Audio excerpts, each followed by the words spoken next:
welcome to the MIC Network, and this is Friday Night Fandoms. I'm Will. And I'm Asha. This is a show about the fans for the MIC Network. For you guys at home who have not got a taste of Friday night games, stay tuned to get with the MIC fans. Yeah. Tonight we have a lot of games and challenges planned. It's going to be a lot of fun. We don't have a lot of people out here yet, but it's going to get packed. And our first game is Heads Up. So, Heads Up basically is like this. We have two contestants, and they're going to switch back and forth.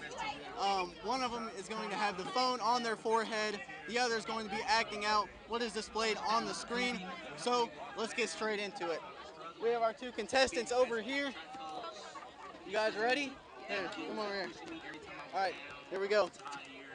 Like running, telling me in times about the fella test and everything, he just kept telling me keep pushing forward and helping me every place. All right, here. I know, Mr. Cleveland. All right, there we go. Coach Willem, he's always been a good coach, and he's sick right now. Hope he can get better. All right. For me, helping me get better in life, and for me, Taking a shower. Shout out to Mr. Barney for helping me pursue my Getting dressed. Oh, keep going, keep going. I want to say thank you to Miss Bailey. Oh, wait, no. My options, college, opening up physics. That's a pathway. I don't know what that is.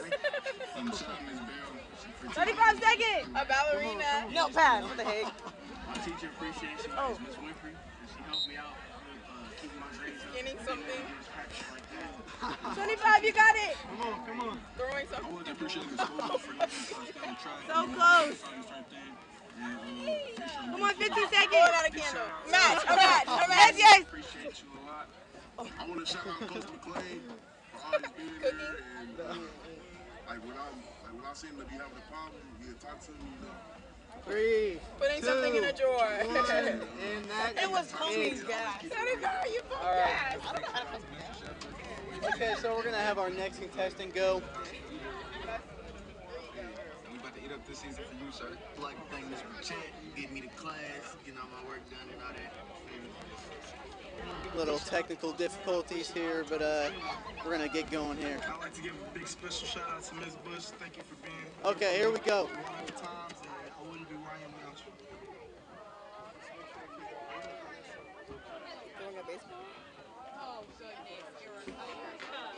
Football? Plucking your eyebrows? Scaring someone? Whoa! Picking the crops? Watering plants? Scared? No, surprised. Yeah. Volleyball. Spandex? Boxing.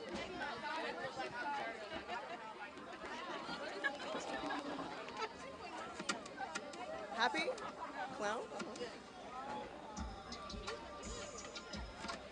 10, 9, 8, 7, 6, Doing cards. 5, 4, 3, 2, 1.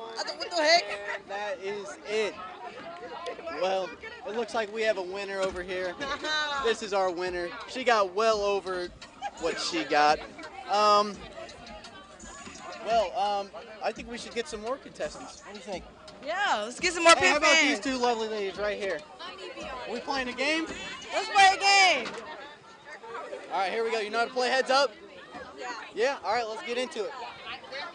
Yes. Yeah. What's the category? I don't know. You act it out. Spraying perfume. Shooting. Shooting a gun. What? Running.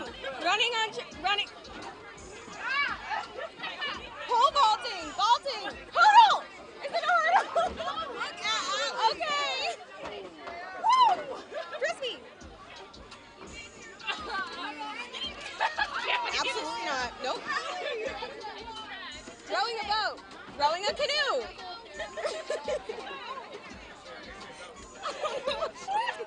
For the first edition of our new series called Homecoming, and I'm Logan Hunt. I'm joined with Shakir Bell, Mr. 3,000-yard 2009 state champ himself. Preview.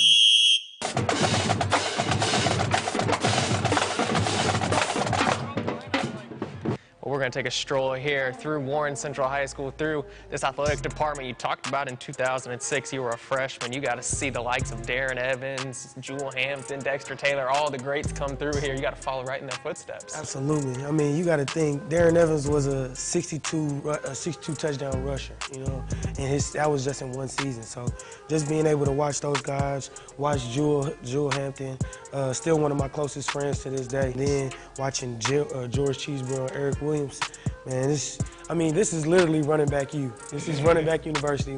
We are known for breeding running backs and breeding talent, period.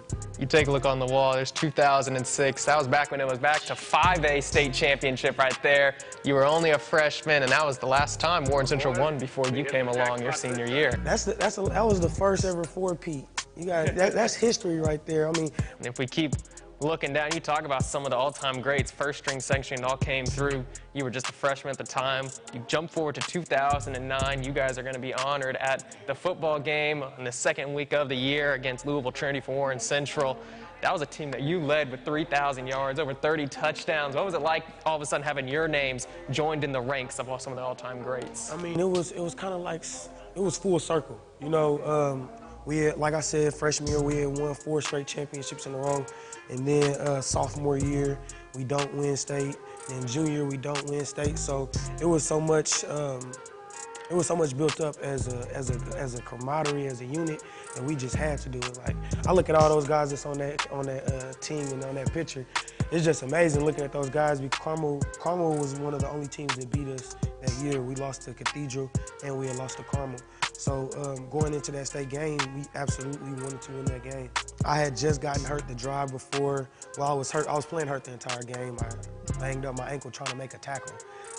Well, crazily enough, I was on punt coverage, and I tried to make a tackle, and my ankle got rolled up. So I was playing that entire game with a busted up ankle. And I just remember sitting on the sideline and watching my guys do it without me, and I was like, man, this is the true testimony of how Warren Central does. It just makes you really realize that, okay, there is great talent out there, but in encompassing of team, we embody what it means to be a team. You know, on every level, the love and camaraderie of just wanting to win a state championship and be a state champion your senior year is what drove us. That's exactly what you are, Shakir Bell. You're a state champion here at Warren Central High School. Again, a 3,000-yard rusher, went on to Indiana State, had a good career there, and made it professionally as well. So, Shakir Bell, our first time interview here on the new series, Homecoming. Challenge is the cookie race. The cookie race is we're going to put a cookie on each contestant's forehead, and they're going to have to get it down and eat it, essentially. So let's get to it. Let's give the contestants their cookies. I won this game before. I won this game. I already know that game. All right, you guys ready? 3, 2, 1, go! Oh! No way! No way! I think we got to redo that one. We get a rematch. Should we get a rematch? We need a rematch. Should we go again? Rematch. Yeah, time for another one. Rematch, let's go. Let's get it going. I think she wants some revenge, guys. Chosen by Jalen Frazier, Miss. Hey, who's gonna win? Who's gonna win? 3, 2, 1, go! Oh, he dropped it. Oh, yeah. How many more we have? Should we get a tie break? Tiebreaker, let's get it. All right, so now our very own Logan Hunt, he got together with former WC running back Shakir Bell in our new segment called Homecoming. Let's get it. What's up, Network fans? I'm Amanda. And I'm Kevin, and we're here to bring you the top 5 in less than 5. The show where we bring you the top 5 things going around the MIC Network. In less than 5 minutes. Time is ticking, so let's get started. Top 5, no debating. Top 5, top 5, top 5. Number 5, the MIC commits. There's no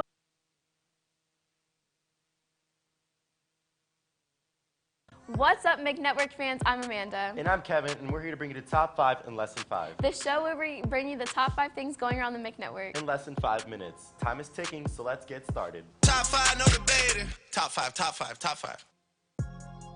Number 5, the MIC commits. There's no doubt that the MIC Network is home to some of the toughest competition athletes in the Midwest. These athletes have committed to playing at the next level. Stay tuned as we highlight these athletes in our new season of Committed coming soon. Number 4, North Central's boys soccer team. The Panthers are off to a solid start of the season, and according to the Indiana's high school coaches poll, they are ranked number 3 in the state. Make sure to keep an eye on them as they pounce into action this year. Number 3, Carmel men's tennis team. The defending state champions have the advantage this year. According to the Indiana high school coaches poll, the Greyhounds are on top. Center Grove and North Central have joined them in the top, but Carmel is a favorite to win again this year. Number 2, Center Grove's volleyball team. The Trojans have been outstanding this season and are ranked number 3 in Indiana's high school coaches poll.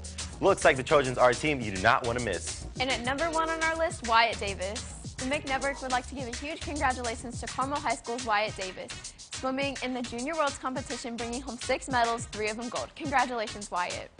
And that wraps it up here for us today. Be sure to follow us on all our social media platforms of the MIC Network IN. And who knows, maybe you'll be in the top 5 next time. Once again, I'm Amanda. And I'm Kevin, and we'll see you guys next time. Top 5, no debating. Top 5, top 5, top 5.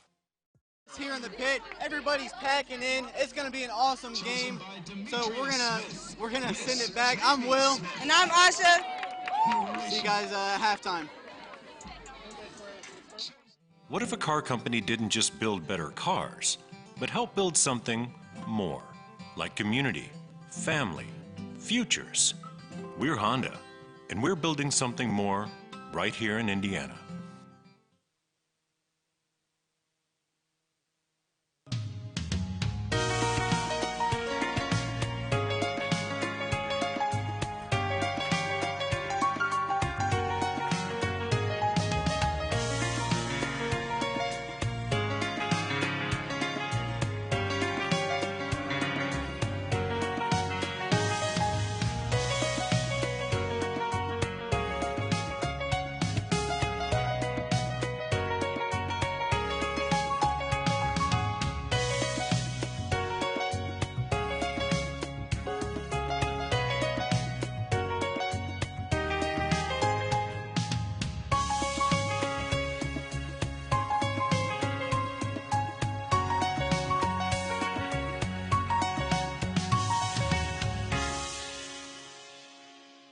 What if a car company didn't just build better cars, but help build something more, like community, family, futures?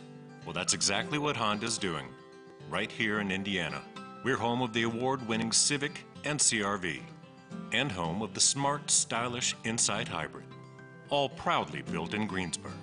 We're support and stability, here and here.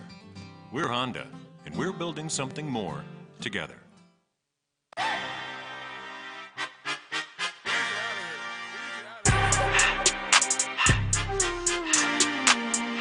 Hey, welcome to the very first edition of the 40 with T-Lock. And my very first guest, Warren Central running back Randy R.J. Wells. Randy, what's going on with you today? Yo, nothing much, man. Having a great day. How about you? I'm doing pretty well. You ready to get started? You already know. Let's go ahead. So I guess a first good question related to this segment, what is your 40 time? 4.59. And going off that, how much do you weigh? I weigh 197. 197. What is your favorite food? Steak and potatoes, man. Steak and potatoes, that's always a good choice. Have you had a chance to try a Popeyes chicken sandwich yet? Yep, had 2 on Sunday. So where do you stand, Chick-fil-A or Popeyes? You know, I'm gonna keep it loyal with my dogs, so I'm gonna have to go with the Chick-fil-A. Woo. Switching it up a little bit, where were you when Andrew Luck retired the other day? I was at home just laying around, and they caught me by surprise. I just seen the video, and he was retiring. I was like, wow. I don't think there was one person that was not shocked from that. Related to that, who's your favorite NFL player? Saquon Barkley. Always. Favorite team? Had to go with the Rams. Ooh. What is playing in your headphones before a game? Got some NBA YoungBoy banging and some local Indiana rappers. You can never go wrong with some NBA YoungBoy. What are your goals for this season? Rack up 2K yards, carry my team to another state championship, and make sure that we all eat. Go back to back. So we're at the very end. Yeah. The last thing I want to do is, I'm a little bit of a magician. Do you like magic at all? Yeah, I love me some magic. You love me some magic? Can I get it? You got a dollar bill or something? I'm going to do a magic trick for him real quick. Let's see if I got some. Big baller, $20 bill. All right, so this is what I'm going to do, right? I'm going to make it disappear. So I'm going to fold it, make sure it's folded nice and neat. Yep. right here. Stuff it right down in my hand, right? Yep, gotcha. I'm gonna blow on it. We're gonna bless it. Bless it too. Yep. All right, so on 3, I'm gonna make it disappear, all right? Gotcha. I've been working on this for a while. 1, 2, 3. Oh! I'm just kidding. I can't outrun this kid. We're going to end it right there. This has been the 40 or 120 feet with Randy, RJ Wells. We'll see you next time. What's up?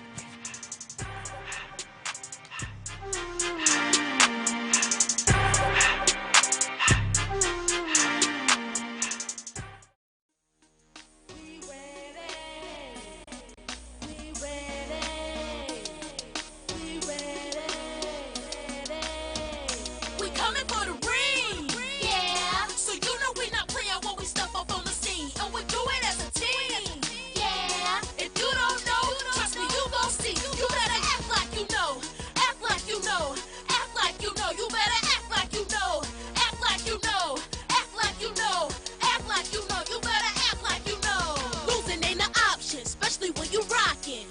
As one of many teams on the mic, we focused and we locked in. We gon' show all of them teams who think they poppin'. What we really coming with? Gums, East, in the Grove, Pike, North Central, all saying that you don't really want none of this. And Pike, LC, Carmel, LN, and BD saying that if you think you bad, come and get some of this. We coming for the ring, yeah. So you know we not playing when we step up on the scene, and we do it as a team, yeah. If you don't know, trust me, you gon' see. You better act like you know, act like you know, act like you know. You better act like you know, act like you know, act like you know, act like you know. You better act like you know.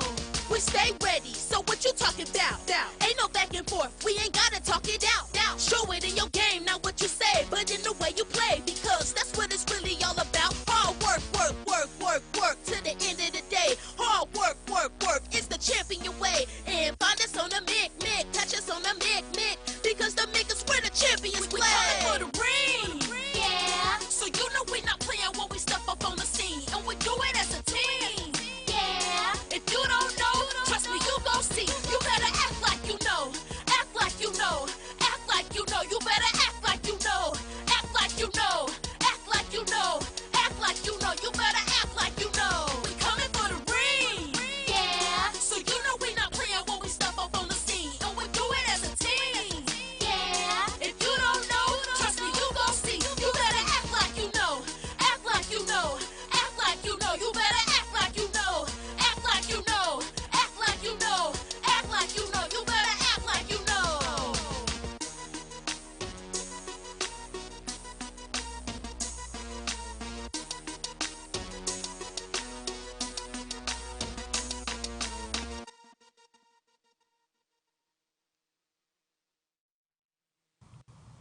We're here at Warren Central High School, the site of your MIC Network Game of the Week between the #1 ranked Warren Central Warriors and the #1 ranked team in Louisville, Kentucky, the Trinity Shamrocks. I'm Logan Hunt, joined by Daryl Morton Jr., Mr. DMJ himself, and week 1 went according to plan for the Warren Central Warriors. Had a great game against the Center Grove Trojans, now up against a really tough matchup with the Louisville Trinity Shamrocks. We should see an excellent game here tonight, but let's just go back to last week real briefly. That was a great game for Warren, a great comeback, because remember that first half didn't look so great. They actually kind of, dogged it and got into halftime, and Coach Jason West made some adjustments, opened up the playbook a little bit more for Kobe Moore, and he actually came back and he delivered.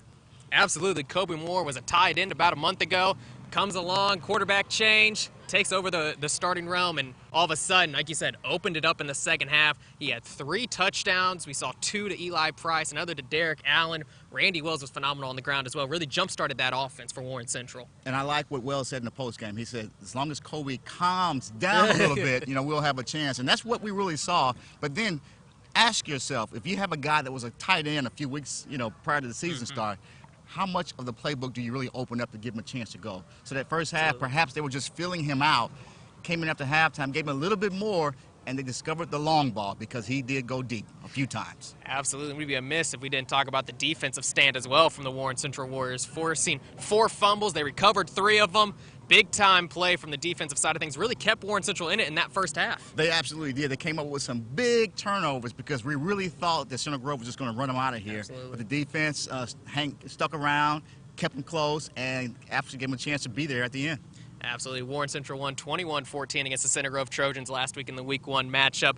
Louisville Trinity, they had the Carmel Greyhounds at home and really had their way with them. They did, but again, they were avenging a loss from last year. And anytime you get a chance to play a team that beat you last year, that's what you want. And it was at their place, and they took care of business. Absolutely. 41-14, the final in that one. Trinity kind of got up to an early start, scored 27 points in the second quarter. They're up 34-0 at halftime. Things just not going Carmel's way, and Carmel was the #1 team in the state heading into that game. Well, I tell you, that says a lot. You know, when they knock off our #1 team in the state and really handle them pretty well, they get an opportunity to come to the Far East Side this week and take on these Warriors out here. And you talk about that effort that they had. Nathan McElroy comes out of nowhere for Trinity during the offseason, put on 30 pounds of muscle. He was a scout team safety last year. Takes the starting job. He's 6'2", 190 now, and can really sling that ball. And just a junior, 187 last week, 3 TDs. So again, they're trying to see what they have in him. I think they found something. Absolutely. And we talk about the history of Trinity and Warren Central. It dates back to just a couple years ago. They faced twice, and the series is split. Well, I tell you what more can you ask for? But, you know, what I really like is the score both years, 42-41. I'm not sure if we'll get that tonight, but we should have a great game. Trinity winning the first year, Warren Central winning last year in what was crazy fashion on ESPNU. David Bell getting kind of a last-second touchdown for Warren Central. There's no David Bell. There's no Ramir Elliott, who had over 200 rushing yards as well. Warren Central has their work cut out for them against the #1 team in Kentucky. Well, we can't, go without saying Warren actually graduated 40 guys. They reload out here on the Far East Side because, again, they will be ready to go, and it should be a lot of raw emotions tonight. It's going to be a good game, trust me. It can only get better from here. The #1 team in Kentucky, the Trinity Shamrocks, taking on the #1 team here on the east side of Indianapolis, the Warren Central Warriors. Kickoff coming up next for you on the MIC Network Game of the Week. What if a car company didn't just build better cars, but help build something more, like community, family, futures? Well, that's exactly what Honda's doing, right here in Indiana. We're home of the award-winning Civic and CR-V, and home of the smart, stylish Insight Hybrid, all proudly built in Greensburg. We're support and stability, here and here. We're Honda, and we're building something more together.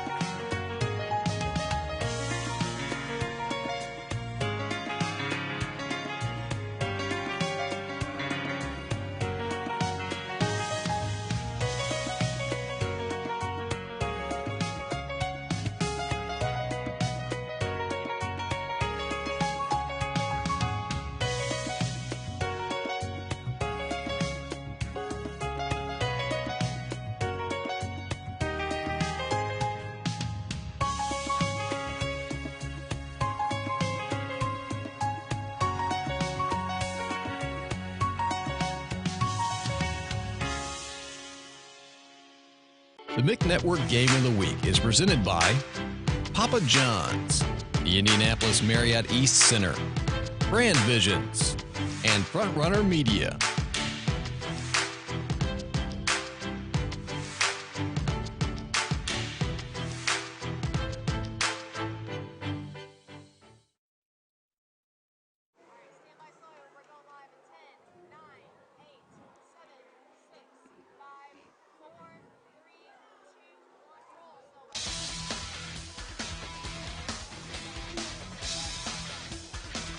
Happy Labor Day weekend and welcome from Warren Central High School, the site of your MIC Network Game of the Week between the #1 ranked Warren Central Warriors and the #1 ranked Louisville Trinity Shamrocks down from Kentucky. I'm Logan Hunt, alongside I'm joined by DMJ. Two historic programs going at it for a third consecutive year. The series is split. We have two of the best coaches in the game going at it as well. I tell you, we know about Jason West, but what about Bob Beatty out of Louisville? I got this record here, 194-35. That's a lot of wins. I tell you, we know at least 30-0 at one point, so it might be more, but I tell you what, that's a good coach. That's a good team over there tonight. 13 state championships to his name. He showed up in 2000 to take over the Trinity program, won his first state title in 2001. He's a guy who won a national championship back in 2011 as well. It doesn't get much better than that. Well, that's what you call a return on the investment. He came and you invested in him, and he comes in there and he's gotten it done. He's had some marquee players. I'll tell you what, tonight, we watched them practice. They look really sharp in practice. After last week, we don't know what to expect tonight because again, this is also a game to avenge last year's 1-point loss at home.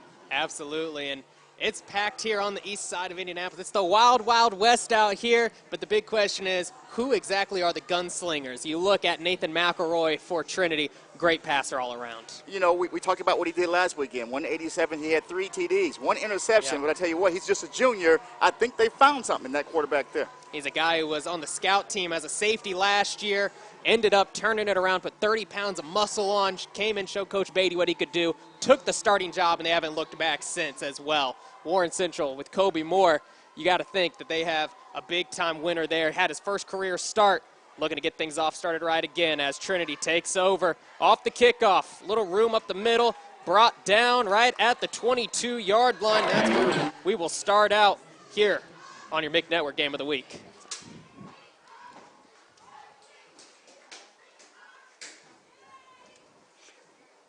Well, Logan, we're going to throw the first punch here. We'll see what that Warren Central defense does coming out because last weekend they turned over Center Grove 3 times, which was key in that first half.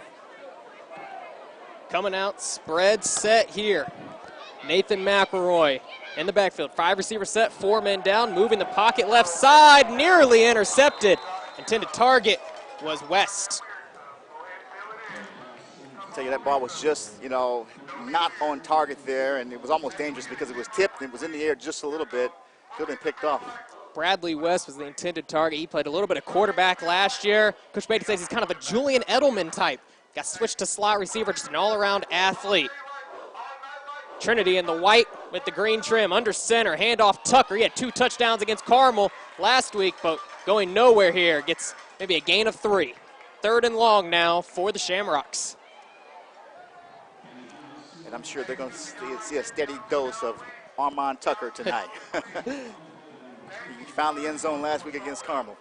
This is something Coach West talked about, said that the Greyhounds last week couldn't limit the big plays. They did a nice job stopping the run and stopping Tucker, but couldn't limit the big plays. So we see a late substitution for Warren Central. Getting Jaden Perkins in. Had a fumble recovery against Center Grove last week in the win for Warren Central. Back to pass, pump fake McElroy rolling left side, under pressure by Nelson. Missing, gets right there at the line. Going to be enough for a first down, scrambling out to the 34-yard line. I'll tell you what, he didn't see anything downfield. He used his legs to get out of the pocket, get out there, and move the sticks. That's as well. Some Coach West said that it's going to be an emphasis on in this defense is forcing McElroy to throw the football and not let him use his legs. Right there, McElroy able to work in and get to the sticks, picking up the first down of this ball game for the #1 team in Class 6A in Louisville. #1 versus #1, the new #1 here in the state of Indiana this week, the Warren Central Warriors. Warren Central coming off that 21-14 victory against Center Grove last week without Carson Steele, however, but the Warriors getting the #1 rank in the media poll. McElroy looking over the top and just overthrowing his intended target, Owen Francia. And it put a little bit more touch on that than he needed there because he was open. He was definitely open. Saw the pump fake and got those shoulders into it. Seeing a good dose of different looks here from Trinity. Trinity on the offensive line has the junior Alex Moore, Cam Suddick, the senior, Colton Wessel, the senior center, as well as Jacob Conrad and Sam Lewis, all averaging out to about 240 pounds on that offensive line. McElroy rolling right side, plenty of time, under duress, back up the middle, looking to scramble. And this time he's going to be brought down strong there by Taz Relford, shedding his defender. Well, I'll tell you what, we saw the guys up front at Warren Central throw their blockers off, and they made it happen there on that play. They're going to have to continue to do that. Gain of 3 will again bring up a 3rd and 7 for the Shamrocks. Kevin Powell coming out of the game for Warren Central. See Marcus Cross in there. 4 men down on the line for the Warren Central Warriors. Empty backfield for McElroy. Three receivers to the top side. Good jump from Cross as he gets in there immediately on McElroy as he is brought down for a loss. And I tell you, look at the Warren Central defense, absolutely hyped right now.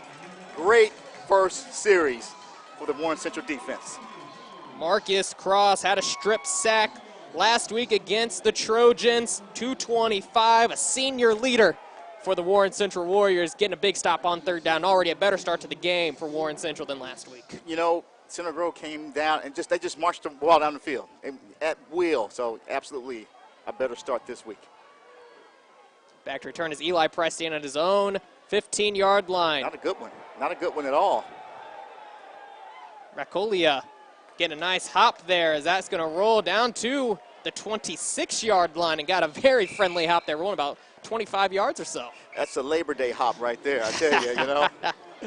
I'll kick it, let the ball do all the work. Well, the MIC Network would like to welcome back Papa John's as a title partner for the MIC Network Game of the Week. With over 30 locations in the central Indiana area, great pizza is always nearby. So after the game, enjoy a hot, delicious Papa John's pizza. Better ingredients, better pizza, Papa John's. And when you support Papa John's, you are supporting high school sports. So we'd like to thank all of our listeners and welcome all of our listeners from the Louisville Courier watching as well on IndyStar.com, as well as watching on the 13 Now app and the MIC Network IN. As Kobe Moore comes out of the shotgun set for Warren Central. 4 men down on the line for Trinity. Wells bouncing around in the backfield, churning those legs, all for a gain of 2. Well, like last week, we're seeing Warren Central wanting to establish Wells early because that did open it up for Kobe in the second half. So let's see if they continue that strategy here. Absolutely, as well as last week, 23 rushes, 110 yards, and a hard-earned 110 yards for the man in gold out there as Moore, again out of the shotgun, looking left side, quick pass, completes it out to Derek Allen for a gain of a couple. Allen had to get on a ladder for that one, going to bring up 3rd and 5 now. Yes, and this is actually, you know, Warren Central, we talked about the first half last week where they couldn't buy a first down.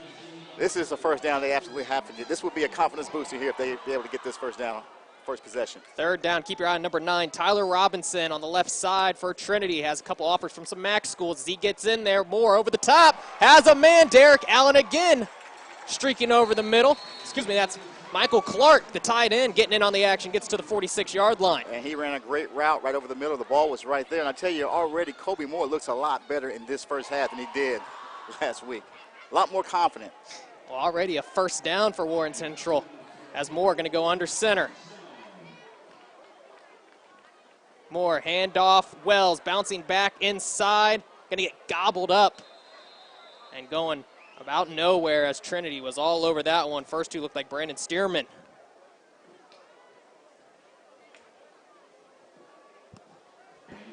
So right now, the Shamrocks doing a nice job stopping the run of Warren Central and forcing Kobe Moore to beat him over the top. Again, 2nd and 9. 3 men down. 3-4 look for Trinity. They bring 4. And we have a flag on the play. It's going to be the clock situation, perhaps, or looks like they got an offsides here. So good. Got a man to jump on the top side there. Easy 5 yards for Warren Central. I say good if you're Warren Central. Bad if you're Trinity. Looked like Riley Wagner maybe was a bit too quick.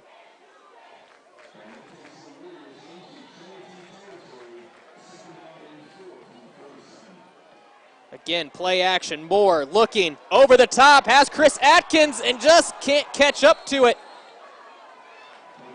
That's going to be an incompletion. We talked about the touch as we were watching warm-ups. What was this touch going to be, like? Again, he's only been playing quarterback a couple of, seems like a few weeks, finding out he's going to be the starting quarterback. So it's going to take time to develop that relationship with the receivers there. And again, just a little bit more better touch on that, and I think he's good to go. And it looked like Atkins kind of stopped there for a second, hesitated, stopped his route, didn't see that it was coming to him. 3rd and 4. Atkins in motion. Moore Out to Wells. It's a screen. Wells plowing his way forward, down close. Right at the 44-yard line. Going to be about a yard shy in decision time for Coach West and the Warriors. And we're going to get a measurement here. That's how close it is. That is really close. Yeah, it looks like the ball on the near side here looks a little closer. That tip of the ball might just snag the iron there from the chain game. Regardless, though, Warren Central's offense coming out much stronger than it did last week. You can tell the improvements that have been made. You know, we talked about much more confident because there was a couple of bad snaps. You know, Moore got his foot stepped on, so there was just not a lot of timing last week. And again, it looks a lot better this week. And we're short, looks like. Just by an inch or so. Decision time, as you said here. And you can see how close it is. The official having to get all the way down there, about 1 or 2 links shy. And you got to think, with the way this offense has been rolling, you might go for it if you're Coach West. Well, yeah, but the Shamrocks have actually done a great job, you know, keying in on the run. So we're going to get another measurement here. Now they're going to spot the ball now here on the hash, right where that hand is placed. You see getting the nose of the ball right there on that length, and you can see it's a good angle there on how close it is within spitting distance. Second thought is a first down, gentlemen. That wouldn't probably be a good thing to see there from the official. We'll see what this defensive line has. Will Cave up front, 255 pounds for Trinity. They've done a great job so far keying on the run here. So let's see with Warren Central. They're packing it in. The Shamrocks are more under center. Does he sneak it here? 4th and inches. Hard count as Shamrocks are showing the blitz. Plenty of time on the play clock here. Moore gets the check from the sideline. And here it is for Wells, and immediately brought down. Charlie Eli breaking through unscathed. 4th down turnover as the Shamrocks get a much-needed stop and great starting field position. Well, we talked about all night that with this first possession here, their defense, they had been keying on the run, and Charlie Eli, the junior leader on the defense there, came through and made a play. Shamrock football. Absolutely nowhere to go for Randy Wells. He's having a tough start to his day as the Shamrocks have really keyed in on him to try to slow him down. So 2 stops for both teams as McElroy sets up shop at his own 48-yard line to start this drive. Empty backfield. 4 men down, McElroy rolling right. Going to leave it off, but going to be an incompletion there. Was looking for Colin Book, the junior wideout. I tell you, that ball looked like it might have been right there in his hands. It just fell out to the ground. And so again, so far, his first 3 or 4 passes have been the touch. They've been just a little off. So, got to clean that up if you're the Shamrocks. McElroy had an early interception against the Greyhounds in the first quarter last week, and had an early interception against their scrimmage against Frederick Douglass as well, but seems to always get hot in the second half. He got it together last week for sure. 187, we talked about that through the air. 3 TDs, yeah, he got it together. Tucker bouncing his way up to the 50-yard line, brought down by Dwayne Eccles, the sophomore linebacker for Warren Central. And now 3rd and 8 for Louisville Trinity. See what the Warren Central defense comes with here. It's almost like a boxing match. Both teams are filling each other out right now. And it's always fun playing a team that you don't play regularly as well. They don't necessarily know exactly what you have. Again, McElroy under center. This time, play action, rolling right side, under duress by Nelson. Just gets it off to Rokila. And he is brought down for a gain of 3. 4th down on its way as Warren Central's defense makes a stop. I'll tell you, so far it's a game of defense as both defenses have came in and done their job. So Kalen Rakulia had 5 catches, 66 yards, a pair of touchdowns as well. The 6'3", 220 senior tight end. Rakulia, the baseball player. I understand that he's committed to St. Leo, and he's actually one of 2 of the top pitchers on the baseball team down there. And not only that, doubling as the punter for the Shamrocks as well. He's a little busy tonight, isn't he? See if he gets a better punt off this time. Second punt. This one is a high flyer. Price going to field it at his own 10. Ball on the ground, picks it back up, makes 2 men miss. Bouncing to the outside, has a little bit of room to work. Diving his way forward to the 26-yard line, and that is making some lemonade with oranges. Well, I'll tell you what, as a coach, the ball's on the ground and you're at about your 10-yard line, and you got to be thinking, oh my God. And he picks it up again. He made lemonade.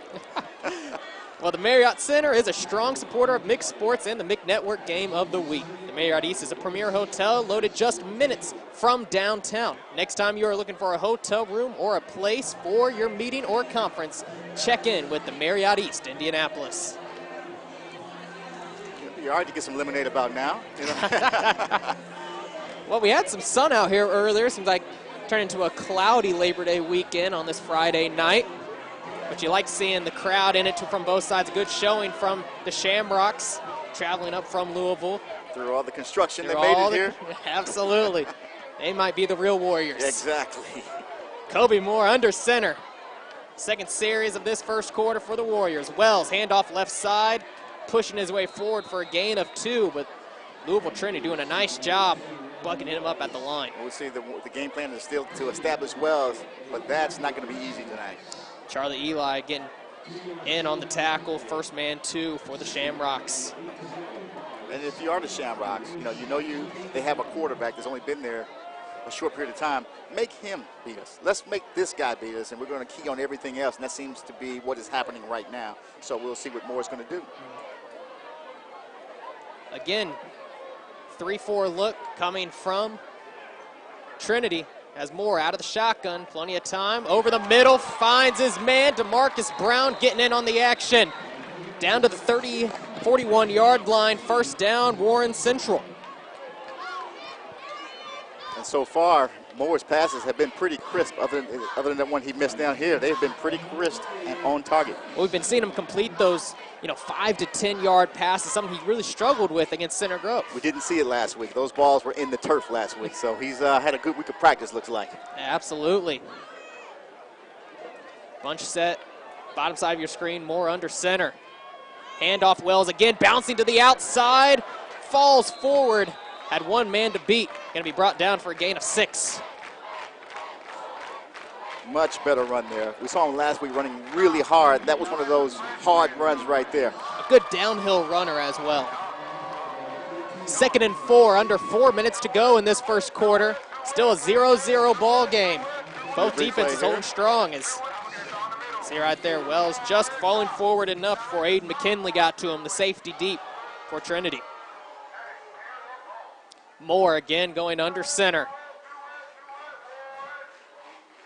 Pitch out, short side to Wells. And Wells immediately right at the line of scrimmage. And again, who else? Charlie Eli, the junior. I tell you what, they just stretched him out there and just dropped him right there. Very, very little room over there.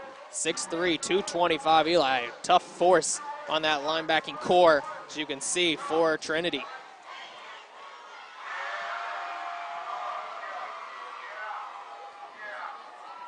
Third and 4 again now for Warren Central. Play call coming in a little later as we have 10 seconds on the play clock.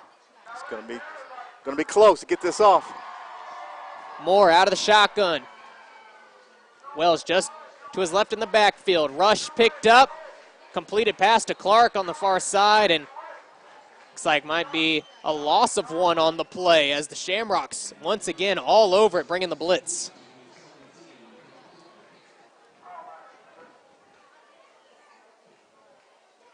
And here comes the punting unit out on the field for Warren Central, punting for the first time tonight. Randy Wells, the punter for Warren Central. Back to receive for Trinity will be Roman White, 5'11", 170 junior corner. So he's standing at his own 15. Wellman, the long snapper, gets it to Wells off the side of his foot. Still getting down the field, takes a Warrior hop. And this one will be downed right at the 17-yard line. And that's where Trinity will set up shop at the end of this first quarter. If you Warren Central, you flip the field. That's a good thing at this point, because right now it looks like this is going to be a defensive ball game. 0-0 ball game so far. Like we said, both teams getting a little bit of momentum, then the defense stiffens up, and for Warren Central, having a tough time running the ball. For Trinity, they're having a tough time passing the ball. Tough time, but we talked about who is going to throw the first punch. McElroy, handoff Tucker, breaks an arm tackle in the backfield for diving forward for a 3-yard gain.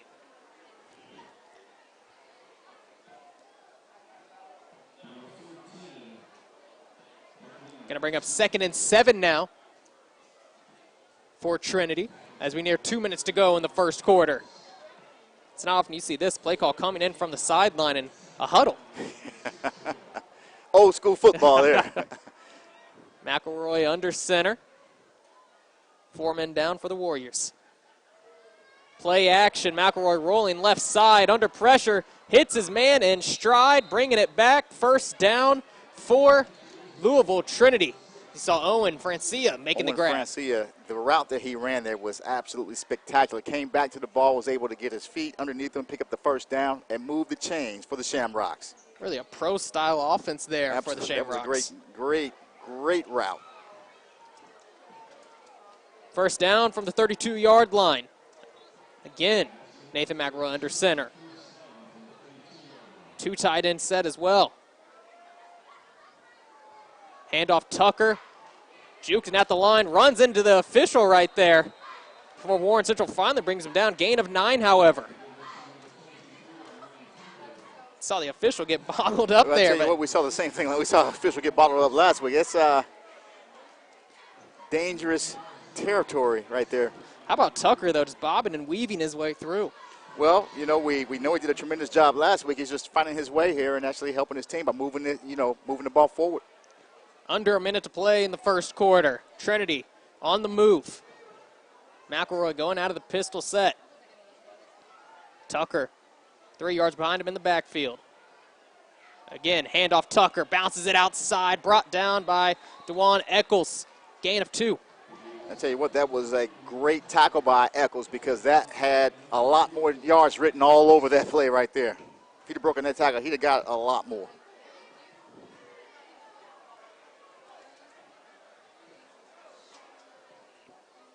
First and 10 for the Shamrocks. Empty set. See one-on-one coverage here from Warren Central. McElroy exposing it to the outside, gets it to West. Going to be a gain of 7 on the play. Slowly but surely, Louisville Trinity here, marching down the field on the right side of the 50. This kind of favors that Center Grove attack last week. Just slow, 5 here. Let me run it up the middle. Favors that same attack last week. But again, Warren Central was able to stop that several times. Absolutely, and it's going to be 0-0 ball game here on Friday night. Number 1 out of Louisville, Trinity Shamrocks, and the number 1 ranked Warren Central Warriors right here out of Indianapolis. All knotted up after 1. We're going to shoot it down to the 3rd member of our crew, Tyler, locked down on the sideline. Tyler. Thanks, guys. 12 minutes here in the books at Warren Central High School, and the theme going into the night was getting a fast start on offense. The offense has been able to move the ball a little bit, but unable to put any drives together so far, leading to a few punts. On the defensive end, they have done their part once again in stymiting the Louisville Trinity offense, forcing them into a few punts as well. The message on the sideline of Warren Central is consistency and execution, finishing blocks and playing until the whistle. That message has been received to the players, and we'll see if those adjustments and that message is received going forward here in the second quarter. Guys, we're going to take a quick commercial break, and we'll be right back after this. You're watching the MIC Network Game of the Week. What if a car company didn't just build better cars, but help build something more, like community, family, futures? We're Honda, and we're building something more right here in Indiana. Thank you, Tyler, and welcome back to Warren Central High School, side of your MIC Network Game of the Week between the Trinity Shamrocks out of Louisville, Kentucky, and the Warren Central Warriors. 2nd and 2 for the Shamrocks, who are on a very consistent drive now, find themselves on the right side of the 50 as West has a hole and has some room, breaking forward to the 35-yard line before being chopped down by Stanberry. Absolutely the best run of the night so far. Found a hole, got through there, and the chains are moving again for the Rocks. Looks like Coach Beatty has found something here. He's taken over the play-calling duties with Andrew Coverdale leaving for St. Xavier out of Cincinnati this past season. McElroy shotgun set again. Handoff Tucker up the middle. This time brought down immediately by the Warren Central Warriors. Andrew Warren getting in on it as well. Looks like Marquise Cross first two. As we have a man down with the helmet. Like Mason Hardy going to have to leave. Lost his helmet there as he trots off. 2nd and 11. As Warren Central finally showing some resistance. Well, you know, it's like they get to a point in the field, and they said, you know what, we're going to tighten it up right here and not getting anything else. It's kind of that bend but don't break mentality. Don't break. But again, we're still trying to see who is going to throw the first punch. It could be the Rocks on this this series. Let's see what happens. Again, McElroy rolling left side, brings it back. Great design screen for Tucker. Tucker with some open field. He might looking go. at the 10. He's and in. He'll prance right in for 6. There is the first punch thrown, and it is by the Trinity Shamrocks. I tell you, again, another great play call. As you can see, he just took the defense with him, came back, and he just found some daylight, and after that, there was nobody that was going to touch him as he just leaps into the end zone. Touchdown, Rocks. How about that? A 42-yard touchdown play as Tucker finds his way right in. Out to kick is Sebastian Matta, senior kicker. McElroy holding. This one's up, and it will be good. As we know, extra points all important when it comes to Trinity versus Warren Central. Absolutely. 42-41 twice. Got to get the extra point.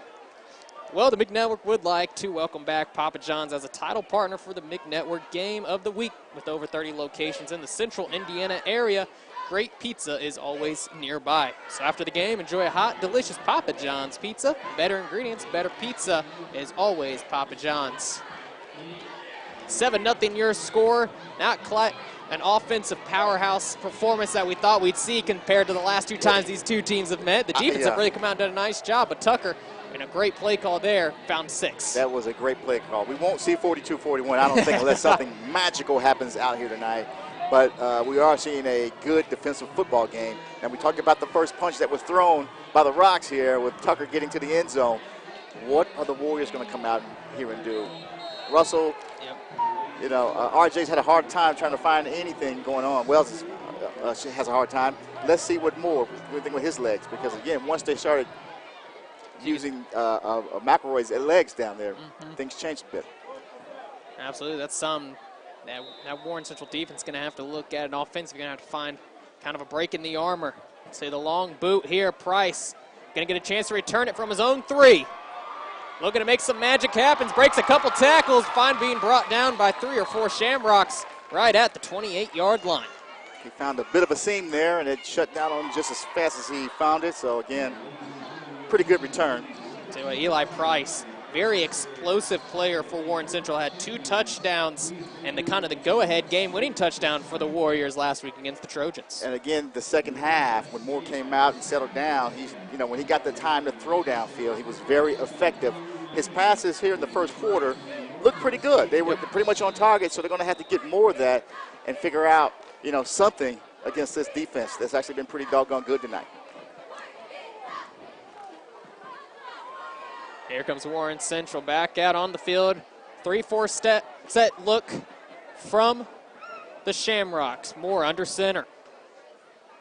Handoff Wells right side. Gain of 3 on the play for Warren Central. Robertson first 2.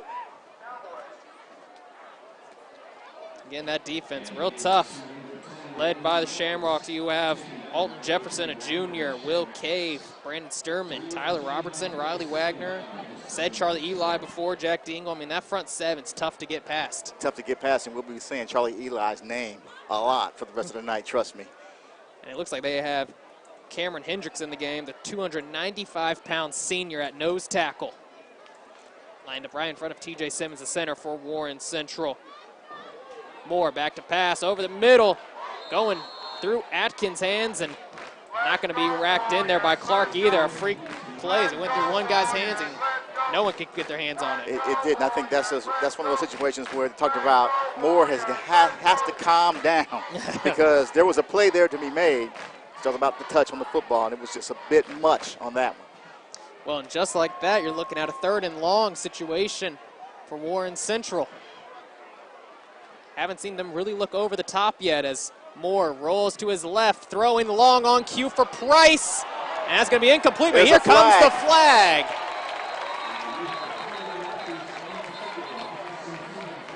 See a couple flags on the play as the laundry has come out. Well, I like the fact that they rolled Moore out. I don't like him throwing across his body like that, but I tell you what, the touch was there as he rolls out here. And put a little bit of air on it. You see Jack Dingle right there, number 29, just never turns his head, gets right into the chest of Price.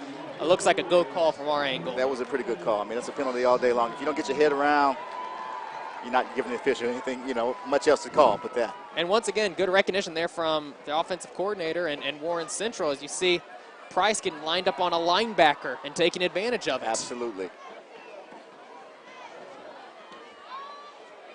I still think you have to give him some different situations where he can make plays. Now here comes the officials on a conversation on where exactly this spot should be. Regardless, it's going to be a first down for Warren Central with 10:07 remaining in this second quarter. 7-0 ball game as Shamrocks got an early score here in the second quarter. Tucker went 42 yards for a score off of a screenplay. Have it settled out now. Ball on the 43-yard line. Moore, handoff, Wells up the middle, breaks a couple tackles, falls forward for a 9-yard rush. And again, best run of the night so far. Right up the middle there. And they're going to need that. And Warren Central now on the Shamrock side of the 50. You see Wells. Just found a hole and just kept his legs moving and went right forward. Carried Good Dingle carry. there a little bit. Running tough. Again, same set. Atkins in motion top side. Moore back to pass. Plenty of time over the middle. Incomplete as Atkins couldn't hold on to it. It looks like that ball was right where it should have been.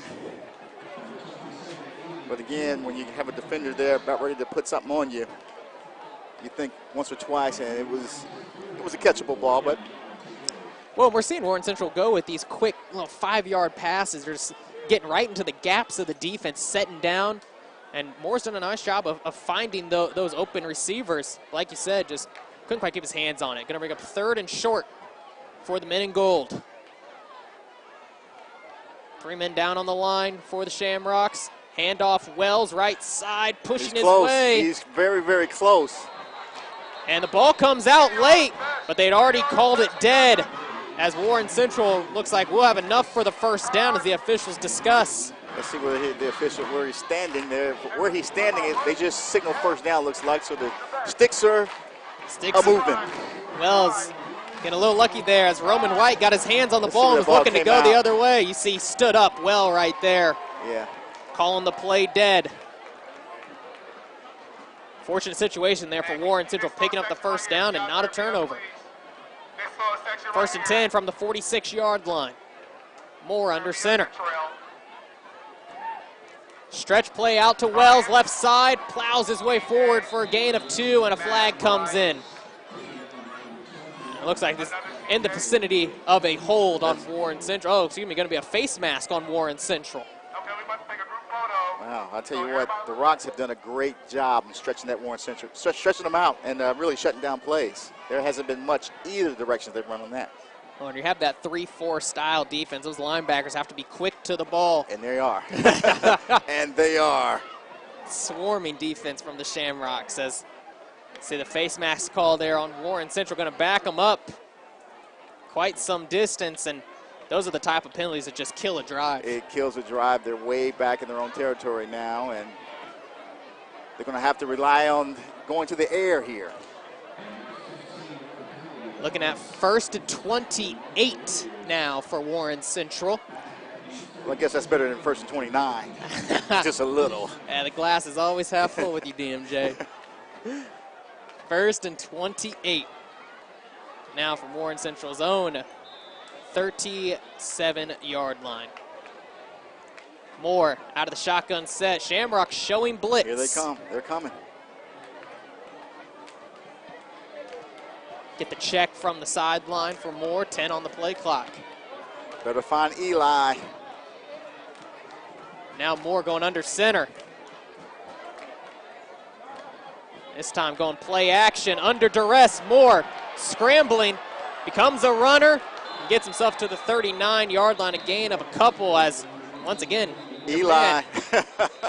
Better find Eli, but we got some laundry on the field here. It might be a hold against the Warren Central Warriors. They just called a block in the Is back. it a block in the back? Is that what that was there? Yeah, it looks like a block in the back there. There it is at the top.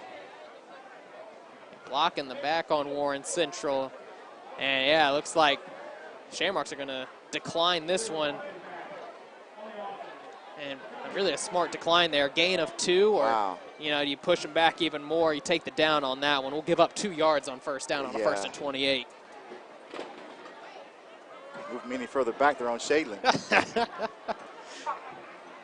7-0 Shamrocks with the lead. Armand Tucker finding the end zone early in the second quarter. 8:28 to go in the first half. 2nd and long. Again, Kobe Moore has time, throws it up for Allen. Can't quite make the grab. Good defense there from Roman White. Good defense. We had hand play back and forth all the way down the field there, but the ball nonetheless was a little high and out of bounds, so don't think he'd have came up with that anyway. Saw the senior Derek Allen go for his best Odell Beckham Jr. impression. He tried. Just couldn't quite bring that one in. 3rd and a mile for Warren Central. First down markers on Trinity's 36-yard line. Moore under pressure, looking for a screenplay, and Wells. There's the flag there. Was tackled before he even had the ball, and you see the flag come flying in as Riley Wagner had taken him to the ground before Wells even had it. You take a look at this replay. Right there, Wells, bottom of your screen, just being tackled by a pair of Shamrocks. And you know, what about the arm on the official? That flag hit that, that defensive lineman right between the numbers.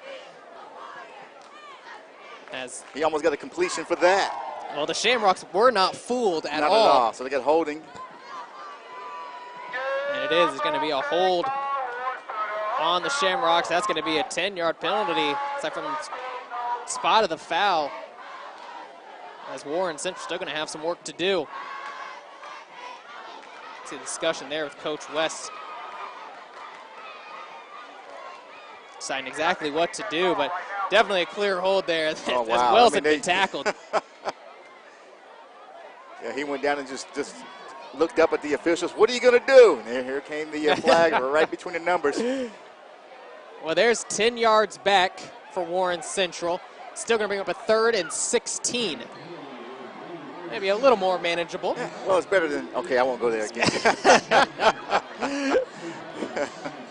Once again, not the type of game we expected. No. Thought we'd see a little bit more fireworks, and really been a defensive battle, the 7-0 ball game. You know, we thought about the fill-out process was going to happen earlier, but that's kind of taking itself deep here in the second quarter. You know, Moore out of the shotgun, 16 yards to the line of gain.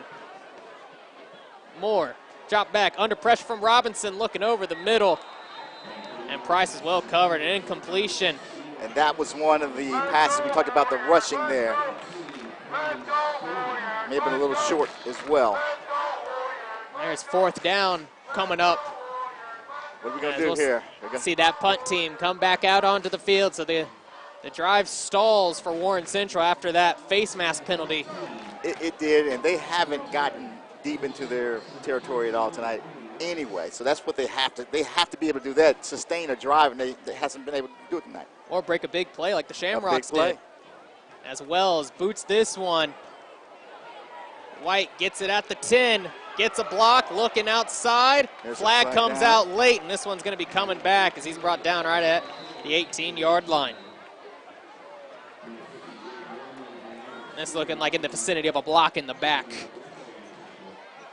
That might push the Shamrocks back even deeper in their own territory. Under 8 to go in the first half. So we get the call here from the official. And indeed it is. So they'll push it back 5 yards, and we'll see the Shamrocks starting at the 9-yard line.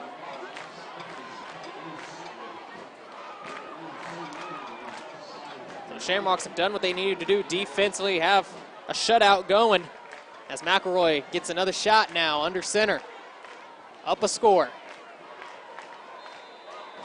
Under center. Handoff West right up the middle. Plenty of room to work as he'll be brought down right at the 16-yard line. That's about the third time they run that play up the middle. There is nobody there. That's just wide open daylight. Warren Central's got to do something about that. That can't happen for the rest of the night. Eccles able to get him right there on the shoestrings. Again, McElroy loaded set to the right side. So he'll go under center. And again, handoff to West. Bouncing off of defenders. Gets himself back to the line of scrimmage after being hit in the backfield. I tell you, well, that's impressive just to be able to get back to the line of scrimmage, because again, he was contacted in the backfield. A pretty solid hit there, but he shook that off. Looked like Kevin Powell and Damon Jones were there for Warren Central. Big number 59, Kevin Powell. 3rd and 4. As McElroy goes out of the shotgun set, Tucker back in just to his right in the backfield. McElroy rolling right side, under pressure, going long, up for grabs, interception, Warren Central. Warren Central with the interception. Taz Relford gonna go get that blood belt. I tell you what, he went up and got that one. How about that? The senior corner spotting it high. As you can see, the pressure here. Come in, and the ball's just up there, just floated up there in the air just a little bit, and he just went and got that. He went and called dibs there. My ball, I'm coming down with it. Warren Central takes over. Let's see if this puts a jolt in the offense. And there's that coveted blood belt there from Warren Central. So Warren Central as well with great starting field position. A lot where the drive stalled last series as they start on the Shamrocks' 42-yard line, 6:42 remaining in the first half. And this is the drive where you need something. You have to get something done here. Spread him out wide. Moore by himself in the backfield. Looking outside, nearly intercepted by the Shamrocks as Brown couldn't come up with it. Jack Dingle again got his paws on it, couldn't quite bring it in for an interception the other way. Now's maybe the first real miss we've seen Moore have there. That was not a good pass right there, and that's like that was probably his worst one of the game so far. Looks like Moore under center. Wells running start, bouncing left side, has some room to run past the 30, pushed out right around the 25-yard line. First down, Warren Central.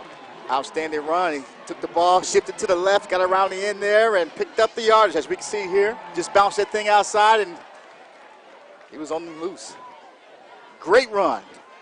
This is the deepest Warren Central has been in their opponent's territory in this first half.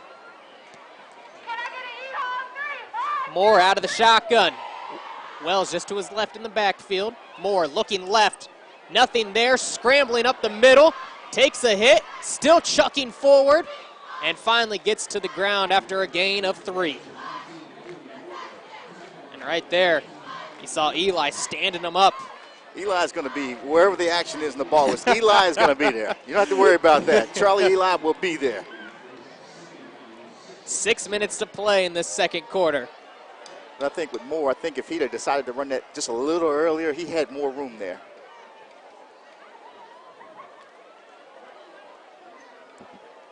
Again, same set. 2 receivers top side. Moore looking left for Allen, throwing it up for Derek Allen. And he will be out of bounds. Made the grab, but foot could not get down on the black turf there.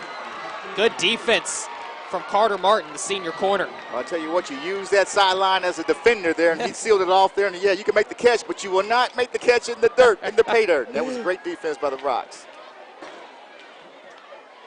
3rd and 6 now for Warren Central. Need to get close to the 16-yard line. Moore again out of the shotgun. Here comes the blitz. Moore pushing left side, out for Brown, falls forward to the 11-yard line. First down, Warren Central in the red zone. Well, how about him throwing across his body like that on the run? I mean, it's not something that you want to see, but I tell you what, he's pretty good at it. It's effective. It's very effective. Yeah, I've seen Warren Central move that pocket to the left a couple times. Comes out. Slings it.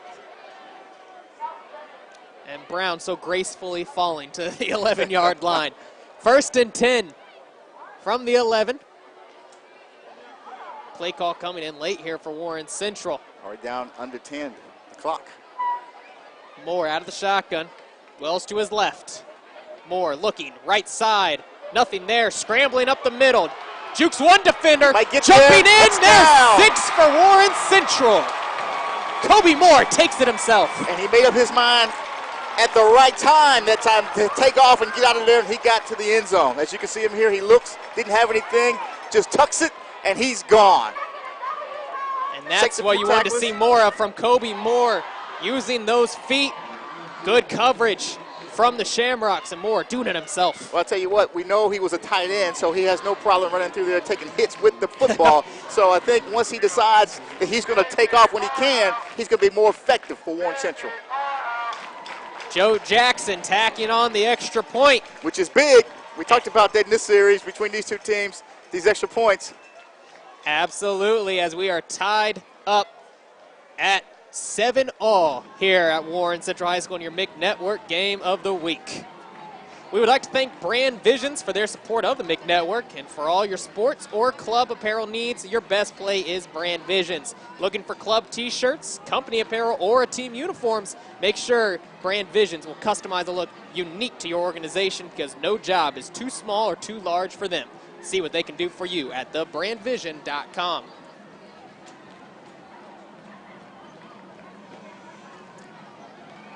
So the Warriors did what they had to do. They went down and they put the ball in the end zone. They punched it in and they tied this thing up, which was a concern. Off of the turnover as well. Like the defense held last week. They held them long enough for the offense to kind of get it in gear, and they did it there on that series. If the field is short enough, we'll find a way to get it in. And that's exactly what happened off of that turnover. Tied up at 7 apiece, 5:53 remaining as Jackson boots this one off. White catches it at the 5. Bouncing left side. Can't break the tackle there as Warren Central brings him down right at the 21-yard line. That was Lee Alexander making the play. Alexander on the play there. So now let's see what the Shamrocks can do, starting from their own 21-yard line after just giving up a touchdown. McElroy coming off an interception. Well, also let's see what the how hyped the Warren Central defense is now. Absolutely. But the one thing my concern is the middle, the run play. McElroy out of the shotgun. Again, looking for Armand Tucker, and he gets his way up to the 30-yard line, 9-yard scramble, and that middle is open. Well, they spread them, and then they just hand the ball off, and they, West or Tucker right up the middle. And a little bit of a misdirection there, almost like a counter as he works his way back. 2nd and 1, as we near 5 minutes to play in this first half. So one play, 9 yards is not good if you're the defense, so they got to tighten that up. Under center. Handoff Tucker right side. Met right at the 30-yard line, but rolls his way forward to the 34. Strong running there from Armand Tucker, 5'10", 165. Good football player. And you saw Eccles hitting him there and dragging him down.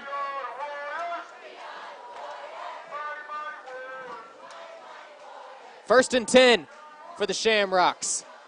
And huddling up here. Again, McElroy under center. 2 receivers top side, 2 to the bottom. West 3 yards deep in the backfield. And it's going to be a handoff to West. Again up the middle. The speedster bouncing outside. Gets past the 30, and Eaton pushing him out of play right at the 26-yard line. The Julian Edelman type player indeed. Bradley West, 5'10", 175, but full of speed. He just got through the initial line, and then actually it was a foot race there, and he was actually Unfortunate for the Warriors. That was Willie Eaton pushed him out of bounds there. But they got to find an answer for that, because that play there has gotten the Shamrocks a lot of yards tonight. Just that play alone. Right up the gut. You see West bouncing to the left side. Hurdling his own receiver, gets to the 18-yard line. Brought down by Stanberry. Again, that play has been there for the Shamrocks, as West is about the main bright spot for Trinity. Yeah, and you look at it on this position, they're just turning and handing the ball off on this possession. They're not even passing it. They're actually finding great success. Tucker back in at running back. He'll get the give, and ball's on the ground. Warren Central says they have it, and they do. There's another turnover. Andrew Nelson getting down on it as Tucker is hurt down on the field for the Shamrocks right here. Looks like Kevin Powell was the man to strip it, and Andrew Nelson gets the fumble recovery as Andrew Tucker is being attended to down, or excuse me, Armand Tucker being attended to down on the field. It looked like when he lost the ball, he went to get it, and the defender kind of hit him in the shoulder area, and he just fell to the ground there. But what can you say about these Warren Central Warriors, this defense? We talked about bending, because they have been bent tonight, trust me. But they haven't broken. Well, right there, you saw Kevin Powell got his hand on it. Tucker loses it, looks like. Gets a bit of an injury there, as we saw Andrew Nelson come up with it and get the blood belt turnover there, as we'll take a quick break here from Warren Central High School. 7-7, 3:42 remaining in this second quarter. We'll be back.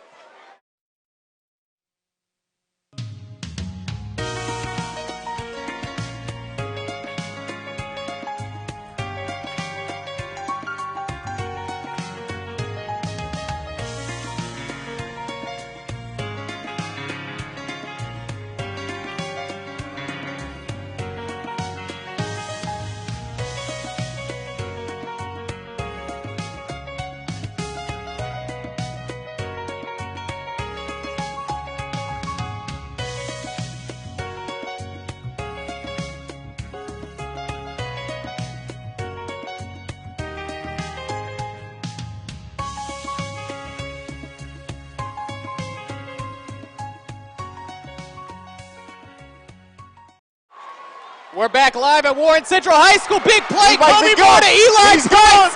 They're not out of the turnover. Eli Price all the way down for an 81-yard score. Warren Central on top. Unbelievable one play. He finds Eli Price deep down the field for a touchdown. As you see him get loose here, and he's not going to be caught as he just waltzes into the end zone.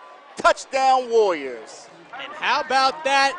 Eli Price becoming the playmaker for Warren Central and more, again with a long ball off of a turnover from that Warren Central defense. Well, I tell you, that seems to be the theme around here now. Turnover, touchdown.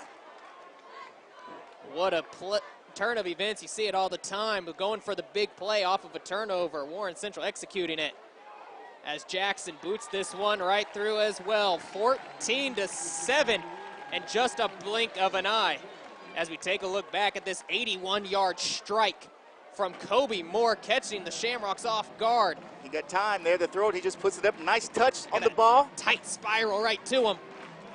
And Eli Price did the rest. Look at that. Picking him up, putting him down. Outrunning Blake Ruffin there all the way for 6. And just like that, Warren Central Warriors on top. Well, the MIC Network is proud to bring you sports action from the best conference in the state for a 4th straight year, and we want to thank our distribution partners for this year, WTHR and IndyStar.com. When you think of MIC sports, make sure you think of the MIC Network. Again, 14-7, 3:31 to go in this first half. Warren Central capitalizing off of a turnover, and that's all they did against Center Grove last week. They caused a fumble, turn around, and get 6. I'll tell you what, that's why you play offense and defense. And again, Warren Central, the defense is actually playing very, very well at times. Again, they bend, but they do not break. Jackson has it teed up. This one a high riser, going to be fielded by White right at the 10. White, seam up the middle, and he'll be chopped down. Ball comes out again. I thought he was down, but let's see what the officials call here. I thought he was down by contact, but oh my goodness. I'm an announcer. Oh my goodness. Trayvon Lewis Let's see what, chopping the knees. This is going to be huge. This is going to be huge. If Warren, okay, and Trinity comes up with it at the bottom of the pile. Nice job there fighting from Evan Elder, the senior. Let's see the junior linebacker. Where he got hit here. I thought I could be wrong. Let's see what happens here. Lewis comes flying in. Boom. No, that ball is down. out. That ball is out. And Elder sees it. Comes up with it at the bottom of the pile there. How fortunate are the Rocks here? The Shamrocks are extremely fortunate not to lose the ball here. Warren Central nearly had that one, but instead a good return for the Shamrocks starting at the 37-yard line. Man in motion. Goes Colin Book. McElroy, misdirection to West. Breaks one tackle, spinning forward. And be brought down. Again, another gain of 5. It's that misdirection, and Warren Central's having a tough time, kind of figuring anything out right now. Bradley West in as the starting running back now with Armand Tucker on the sideline being attended to, as we really hope to see him, at least in the second half. Starting running back going down here for the Shamrocks. Got a touchdown last week against Carmel, so we definitely want to see him on the field. McElroy under center, 2nd and 5. Hard count. This time, play action, under duress. Scrambling around, diving forward. Gain of, looks like close. 4 on the play. But a couple yards short. You're right, that's going to be a gain of 3. Going to bring up 3rd and 2. Under 3 to go in this first half. Absolutely huge possession here for the Shamrocks. Got to get a first down here. Got to take some of this momentum off this Warren Central side here, because they are beginning to get hyped over here. They've been very aggressive defensively. 4 men down on the line. Man in motion. McElroy misdirection again to West. And he brought down. He might be short. Has him He's right not there. Gonna make it. Right at about the 46, 47-yard line. He's going to be short by 1.5 yards as Warren Central takes their first timeout of this half. Whew. Right there, Damon Jones getting down to him. You see West stretching, but good job from the official seeing it right there. But Damon Jones, the senior, all over it. Well, the MIG Network would like to thank our partners, Papa John's and the Marriott East, for making coverage of MIG sports possible. Both have been instrumental in our 4 years of providing the best coverage of high school sports and giving our student crew members a great opportunity to develop their skills. We hope you'll make it a point to support them, because they continue to support our students.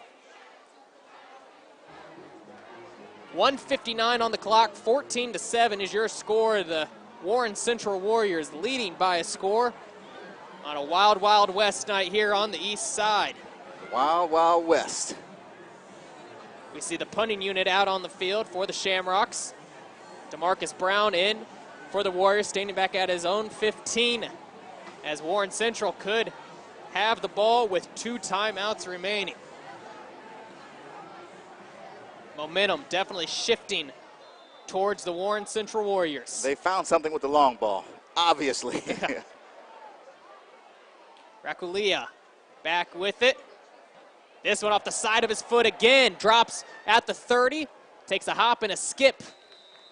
And will be down at the 22-yard line. So still working out in the Shamrocks' favor, as that's where Warren Central will set up shop for what could be one final drive of this first half. And if you're Warren Central, you have to also guard against being aggressive to the point where you do put yourself in a position where you do turn it over with an interception here, because again, it looks like passing, moving more out of the pocket there has been very, very successful for the Warriors. We saw him go with a play action, and Eli Price has been the man so far for Warren Central. And he's lined up in that slot receiver spot on the top of your screen. Moore under center. Rock showing blitz, now jump out of it. Play action, same play, Moore looking wheel route for Clark, but underthrows him. Very much underthrown. I'm not sure if he would have gotten there, if he would have been on target there, because the defenders were all over in there. Those linebackers were not fooled for the Shamrocks, like you said, right there on them. Incompletion stops the clock, though, for the Warriors. Again, the Shamrocks with all 3 of their timeouts as well. So if they were to get a 3 and out here, would have some great field position to work with and some timeouts. Moore isolated in the backfield. Plenty of time, quick pass, and not on the same page of Randy Wells, another incompletion. And again, the clock does nothing. You know, you're going to put yourselves in a position where the Rocks are going to get an opportunity with very decent field position and time, a little bit of time left here. 3rd and 10 for Warren Central. Moore again going to be in the backfield with Wells just to his left. Clark lined up at the tight end, top of the screen. Moore keeps it himself. And the ball comes out! The ball comes out. Oh, official ruling him down. The official ruling him down. And again, the Shamrocks can't quite get a takeaway, but Moore, as you see here on the replay, going to say he was down right there as the ball comes out. That's Trinity takes a timeout to stop the clock. And that was tough right there. That was tough. That was tough. That was a very, very tough possession if you're Warren Central, because you didn't run hardly any time off the clock. And now you got to punt it deep in your own territory. 4th and 9 as the Shamrocks have taken a timeout with 1:34 left to go in this first half. So Warren Central is going to have to boot this one away and make another defensive stop as the Shamrocks get one last crack at it with 2 timeouts remaining. Plenty of time. Very much plenty of time. So hopefully if you're Warren Central, you get a good punt out of this. As we look at this replay, I thought he fumbled it. Let's see. It looks like his knee may have been down once he turned there. That's maybe what the official was seeing. I'll tell you what, if you're in Louisville, you didn't see that. Let me tell you that right now. For sure. For sure, as D'Anthony Perry thought he had it and was waltzing in for 6. I thought it was a fumble, but and I have family in Kentucky. So.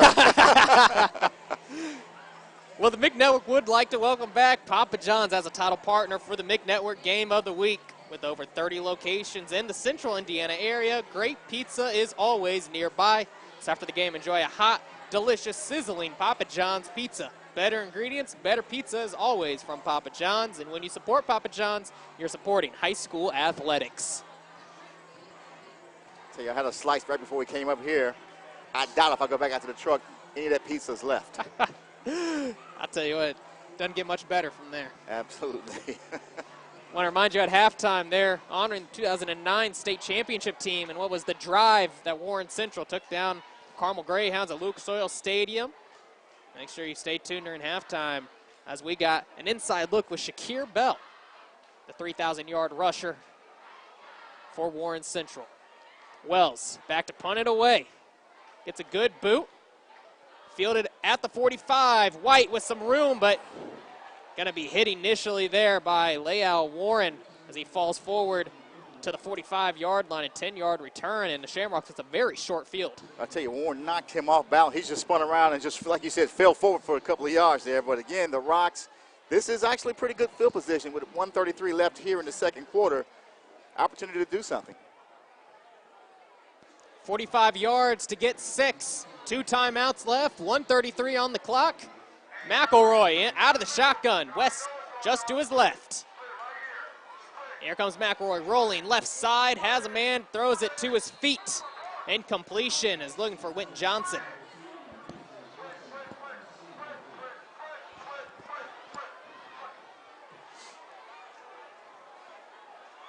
So again, not much time went off the clock here for the Rocks. Here we go, 2nd and 10. Remember, Warren Central with 2 timeouts remaining as well.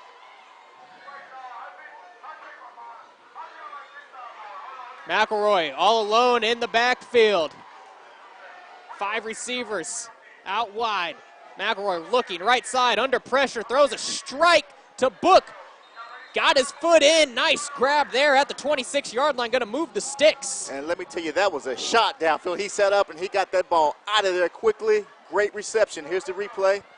Colin Book, the junior. Nice little out route there. Right on target. Great footwork. He says, I'm in, I'm in, I'm in. We know. We saw it there, buddy. 1st and 10 for the Shamrocks, 20 on the 26-yard line. 3 men down for Warren Central as McElroy rolls left, looking up, incompletion. A lot of contact there, no call from the official. And the second time on this possession, when he rolls out there to his left, those balls have kind of gone into the turf a little short both times. He was looking for Owen Francia, has a pair of receptions already in this game, but just couldn't quite get out of that break. Stanberry was up there right on him. 2nd and 10 from the 26. Shamrocks trying to answer and tie this thing up before halftime. And the Warren Central defense trying to do what they do. We've seen them force a couple turnovers down here as McElroy going to go under center. Play action, Tucker back in. Wide open. Rakulia right there. 1st down at the 10. Rakulia, the baseball player there, make the reception there. Move the sticks. And going to be 1st and goal as well for Trinity. As you can see, the roll there. Great catch to Kalen. And Leal Warren coming up with the tackle. 1st and goal from the 10-yard line. Under a minute to go in this first half. Handoff West, dodging his first man. That was Perkins, and now pushing his way forward. A tough run as he gets to the 8-yard line, and we'll see a timeout called by the Shamrocks using one of their final 2 with 51 seconds remaining. Going to bring up 2nd and goal, and this is where it gets a little tricky with 1 timeout left, 51 seconds left. 2nd and goal, you want to come up with 6 here. You want to come up with 6, and you know, it's amazing. We've seen a lot of things on this end of the field in the last year. This is where Center Grove was shut down. This is the same place last week where Jackson got shut down. So they like it down here if you're the Warriors. They like it down this end of the field. Well, we'll see here if the Warren Central Warriors make a stand or not on the other side of this timeout.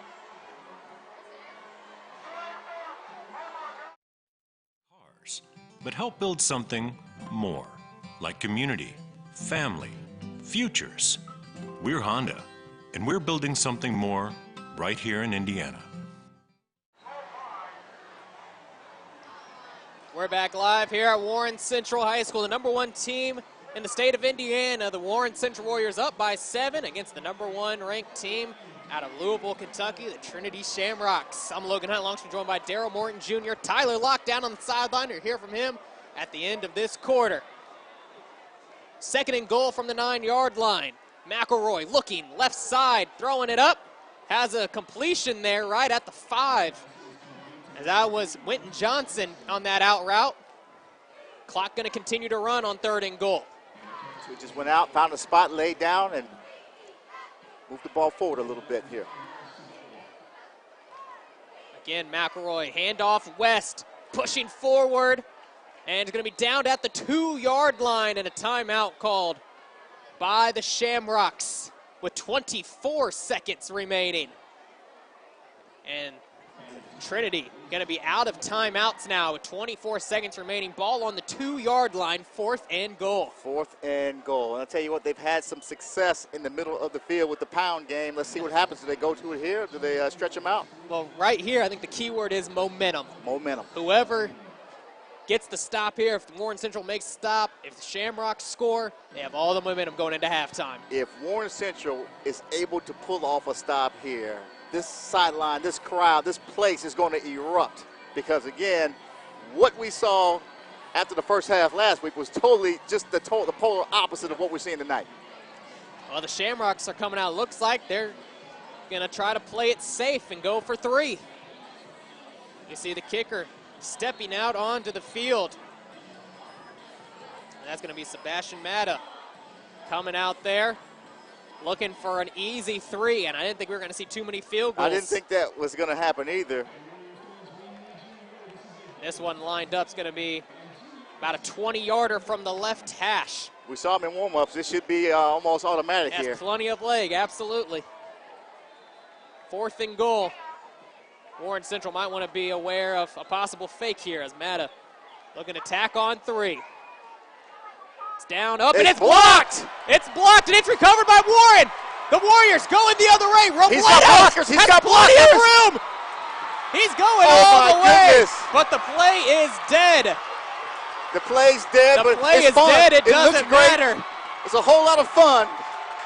As they have called it a touchback here. The official ruling the play dead and saying you cannot do that in high school football. As you can see, the ball is just tipped there.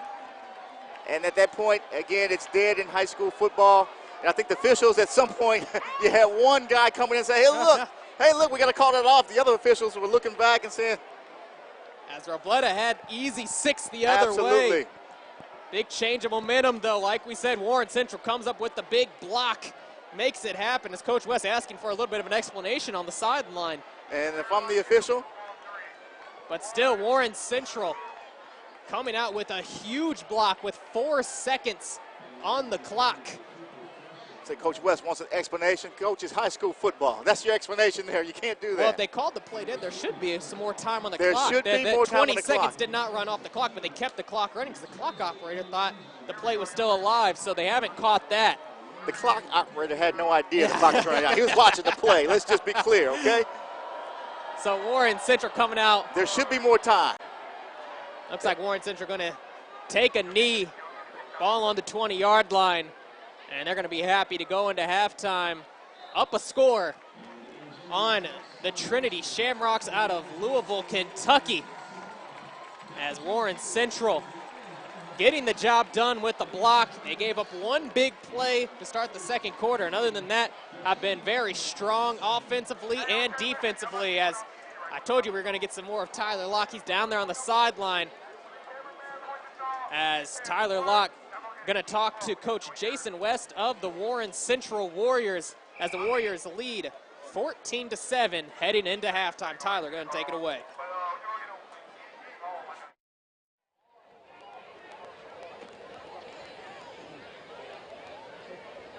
I'm here with Warren Central head coach, Coach West. 24 minutes in the books. Thoughts after the first half? It was a great half. You know, it's a national power. We're playing in a great environment, so, you know, it's all you could ask for. I had a lot of great defensive plays, a couple big plays for each team, so I think both of us are going to go in the half and try to reconfigure things and come out on top. You talk about the big plays that they've made here in this first half. How do you mitigate that going into the second half? Well, they just had the screen, and then you know, they had another big play that we got the turnover on. So, you know, it hasn't been too many.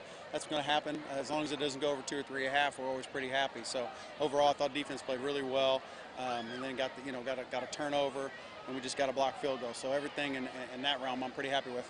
Last question, does anything change for your guys here coming out after halftime? Nope. What we did this week's what we're doing, so we just got to keep getting better at it, get a game plan to see what they're doing. They're doing very similar things that they do. Good teams don't change much. They just get better at what they do. Thank you so much, Coach. All right, thank you. That was head coach for Warren Central, Jason West. We're going to take a quick commercial break, and we'll be right back to the second half action right after this. What if a car company didn't just build better cars, but help build something more, like community, family, futures? Well, that's exactly what Honda's doing, right here in Indiana. We're home of the award-winning Civic and CR-V, and home of the smart, stylish Insight Hybrid, all proudly built in Greensburg. We're support and stability, here and here. We're Honda, and we're building something more together.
What if a car company didn't just build better cars, but help build something more, like community, family, futures? We're Honda, and we're building something more right here in Indiana.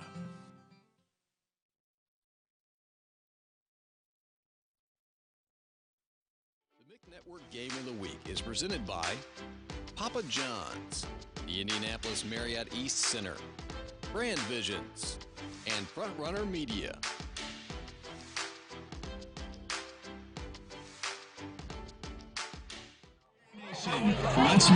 Hey, what's up, guys? I'm Will. And I'm Asha. And we are here at halftime in the pit.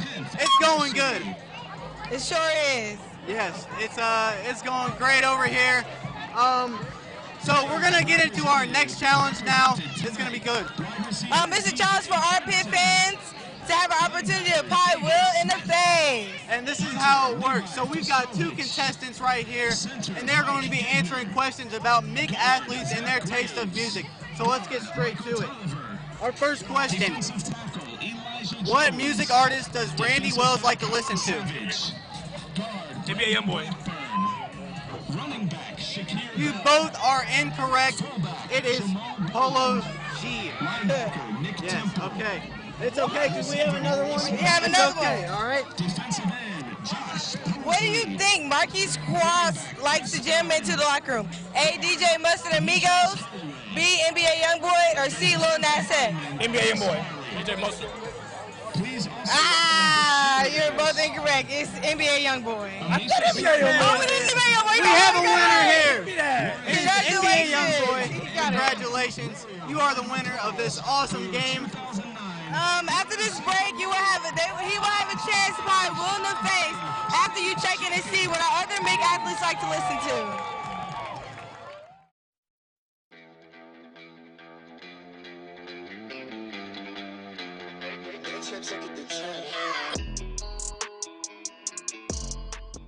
What song do you guys get hyped to? What's your hype song, your go-to pregame song? Kind of a twofold question there. June, it was mostly the Baby and a little bit of little Future. Right now we're taking it a little old school with some Gunna and then Lil Baby, and then just some throwbacks here and there. Ludfo too. Being in the locker room ever since I was a freshman, it's all like the same type of people. It's a lot of like aggressive music. Like everybody's getting hype. So as soon as you come out in the field, like you already got all those lyrics in your mind, and you just like you're super amped up, and you go outside and you're ready to hit somebody. I got a couple. Mine's might be Lil Boosie. Set it off. I listen to some Polo G, get some NBA Youngboy in there. Then I just throw in just like some practice hype music, like some music that we got playing during practice, and it just kind of juices me up before the game. Me, I could just go for it in the locker room, any rap, just play something loud and get the blood flowing. I like listening to the Baby, you know, fresh coming out. I like him, that's my guy. I'm gonna give y'all 5 people I'm gonna listen to this year. I'm gonna listen to Jay Green, Mozzie, T Grizzly, Trippy, and Moneybagg. And Kodak. I can't forget Kodak. Favorite group all time, the Migos. Gotta go with my man Quavo. It's Ludfo, Quando, Rondo. It's just a lot of aggressive. I need aggressive music before I play. Can't forget Meek Mill. Yeah. Always gotta have some Meek Mill. Dreams, nightmares. Gotta have it. Of course, NBA Youngboy. And I like listening to Young Nudie, and then after that, before games, I like listening to like stuff that kind of like calms me down, because I don't want to go out on the field and be a little bit too hyped to where I throw myself off. My go-to is I like NBA Youngboy. We listen to that a lot in the locker room. Definitely Kodak Black. Just yeah, he's good. Like I don't get hyped before a game. Like I want to get in the right mindset to where I can work. I know it's time to go to work. It's time to get to business. So sometimes I might listen to a singer that might get my mind focused. I might listen to Jasmine Sullivan, or I might listen to like a J. Cole if I want to get serious. Listen to that lyricist. My favorite artist is probably, it's either Youngboy or Gunna. My favorite go-to song by Gunna is, well, really the whole Drip Too Hard. album. That get me turned up for the game. I be going crazy. I listen to everybody. I know this year I'm gonna listen to some. I just like to get, turned up. I get in my zone where I start thinking, and it just makes me go harder, So.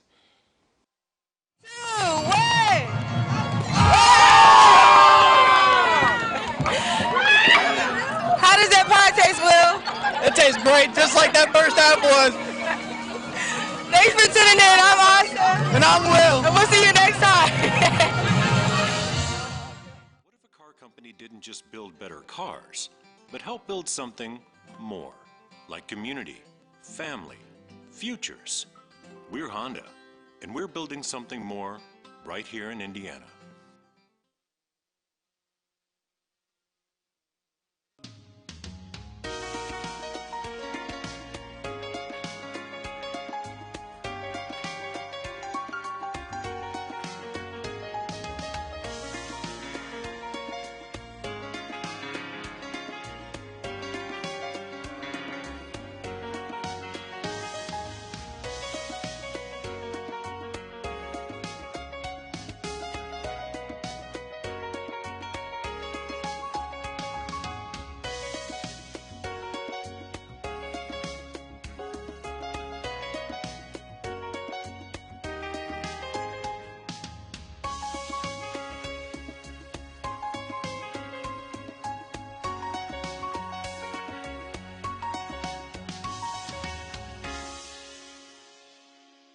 What if a car company didn't just build better cars, but help build something more, like community, family, futures? Well, that's exactly what Honda's doing, right here in Indiana. We're home of the award-winning Civic and CR-V, and home of the smart, stylish Insight Hybrid, all proudly built in Greensboro. We're support and stability, here and here. We're Honda, and we're building something more together. Welcome back to Warren Central High School on your Labor Day weekend. The Warren Central Warriors haven't taken the day off. They're up 14-7 on the Trinity Shamrocks. They are, and they use defense to keep themselves in the game, and also their offense got loose. We saw Moore go deep again for the touchdown. They're up 14-7, like you mentioned. And I think that was kind of the biggest question coming into this. You knew Warren Central's defense was going to come out and make some stops. They forced some turnovers. They have an interception. They have a fumble recovery. But the question was, how is Kobe Moore going to adapt? We're going to see him improve as a player, and I think we have seen him improve as a player. Just take a look at some of these highlights. We talked about his confidence is actually gaining. He's putting the ball in the right places. There was a few that were not, but that deep ball, he's got some touch on it. Absolutely he does. And you see that interception there from Relford.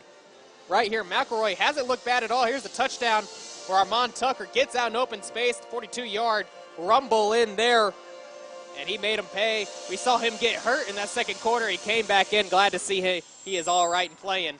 Absolutely. He looked good tonight. They found a lot of success in the middle. We talked about that. Absolutely. That was their only score there with Tucker. But they've moved down the field well. Warren's just come up with the stops, and Kobe Moore using his legs, getting in for that first score there for Warren Central as well. Well, we talked about him getting out of the pocket. He made a great decision there on his legs and got to the end zone for the Warriors. Absolutely. You see right there. Went play action looking for Eli Price. Eli Price has really been the guy that's come alive for Warren Central these last 2 weeks. We saw him do that against Center Grove where he had a pair of touchdowns already with one tonight. I think we might see one more out of him by the end of tonight. I tell you, 3 touchdowns in 2 weeks. 2 deep ones. I mean, tonight was deep. He caught that ball in the run, and he just scampered all the way to the end zone. I tell you what, great play by that young fella. We've seen him. We've seen Derek Allen get in on some of the action. It's really been through the air where Warren Central has found its most success. But Randy Wells still plugging away, getting 3 or 4 yards on about every carry. We talked about he is actually running hard. He's going to have to continue that because, again, at some point the Shamrocks are going to key on their pass, and they're going to bring the dogs. You better establish that running game. Absolutely. And when you take a look at the Shamrock side of things, I think it all goes through West as he's having a great game back there in the running back position. Well, I'll tell you what, he's found some success. Again, I hate to beat it to death, but we're talking about the middle. He's getting the middle. Absolutely. Bradley West is the one doing it, going up the middle. Obviously, Martin Tucker do it as well. A pair of running backs doing a really nice job for the Shamrocks, but another running back who had a really nice career at Warren Central High School was Shakir Bell, the man who came home, as we have a new series for you guys called Homecoming. We highlight the 2009 team, and Shakir Bell in particular, Mr. 3,000 yards himself. I went more in depth with him on this just earlier this week. We're here at Warren Central High School for the first edition of our new series called Homecoming, and I'm Logan Hunt. I'm joined with Shakir Bell, Mr. 3,000-yard 2009 state champ himself. Preview.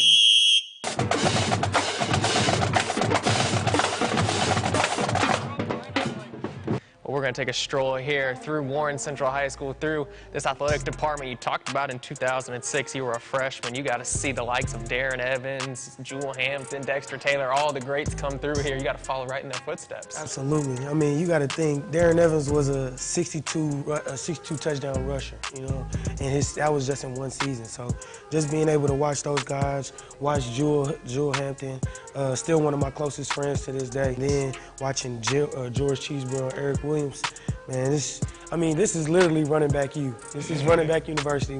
We are known for breeding running backs and breeding talent, period. You take a look on the wall, there's 2006. That was back when it was back to 5A state championship right there. You were only a freshman, and that was the last time Warren Central won before you came along your senior year. That was the first ever four-peat. That's history right there. I mean, if we keep looking down, you talk about some of the all-time greats, first string, second string, all came through. You were just a freshman at the time. You jump forward to 2009. You guys are going to be honored at the football game in the second week of the year against Louisville Trinity for Warren Central. That was a team that you led with 3,000 yards, over 30 touchdowns. What was it like all of a sudden having your names joined in the ranks of some of the all-time greats? I mean, it was kind of like, it was full circle. You know, we had, like I said, freshman year, we had won 4 straight championships in a row. And then sophomore year, we don't win state. And junior, we don't win state. So it was so much built up as a camaraderie, as a unit, and we just had to do it. Like, I look at all those guys that's on that team and on that picture. It's just amazing looking at those guys. Carmel was one of the only teams that beat us that year. We lost to Cathedral and we had lost to Carmel. So going into that state game, we absolutely wanted to win that game. I had just gotten hurt the drive before. While I was hurt, I was playing hurt the entire game. I banged up my ankle trying to make a tackle. Crazily enough, I was on punt coverage, and I tried to make a tackle, and my ankle got rolled up. So I was playing the entire game with the busted up ankle. And I just remember sitting on the sideline and watching my guys do it without me, and I was like, man, this is the true testimony of how Warren Central does. It just makes you really realize that, okay, there is great talent out there, but in encompassing of team, we embody what it means to be a team. You know, on every level, the love and camaraderie of just wanting to win a state championship and be a state champion your senior year is what drove us. Exactly what you are, Shakir Bell. You're a state champion here at Warren Central High School. Again, a 3,000-yard rusher, went on to Indiana State, had a good career there, and made it professionally as well. So, Shakir Bell, our first time interview here on the new series, Homecoming. What's up, McNetwork fans? I'm Amanda. And I'm Kevin. Tell you what, that was a really fun piece to do there with Shakir Bell. And once again, a 3,000-yard rusher, a guy who had a good case for being Mr. Football that year, but he's a state champ, something you can't take away from another Mick legend. Another Mick legend, far east side strikes again. Again, they reload out here at Warren Central. Excellent ball player, excellent teams out here, phenomenal. Absolutely, and we heard from Coach Jason West before we went to break, and now Tyler Locke down on the sideline again with some more insight for us. Tyler, go ahead and take it away. A slow start in the first half led way to a great start in the second half as the Warren Central Warriors were able to get on a good footing on the offensive end, score 2 touchdowns, and on the defensive end force 2 turnovers and block a field goal, stymieing the Louisville Trinity offense, leading to the 14-7 score here in the second half. The message has been simple: consistency and execution. They have been able to do that here in the second half, and we will see if they can continue that in the first half, and we'll see if they continue that in the second half, and they can pull out this win. Guys, we're going to send it back to you at the booth.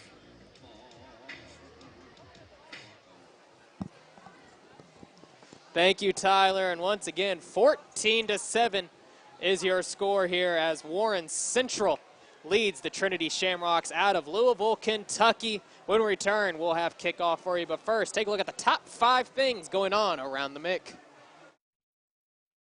What's up, McNetwork fans? I'm Amanda. And I'm Kevin, and we're here to bring you the top 5 in less than 5. The show where we bring you the top 5 things going around the McNetwork. In less than 5 minutes. Time is ticking, so let's get started. Top 5, no debating. Top 5, top 5, top 5.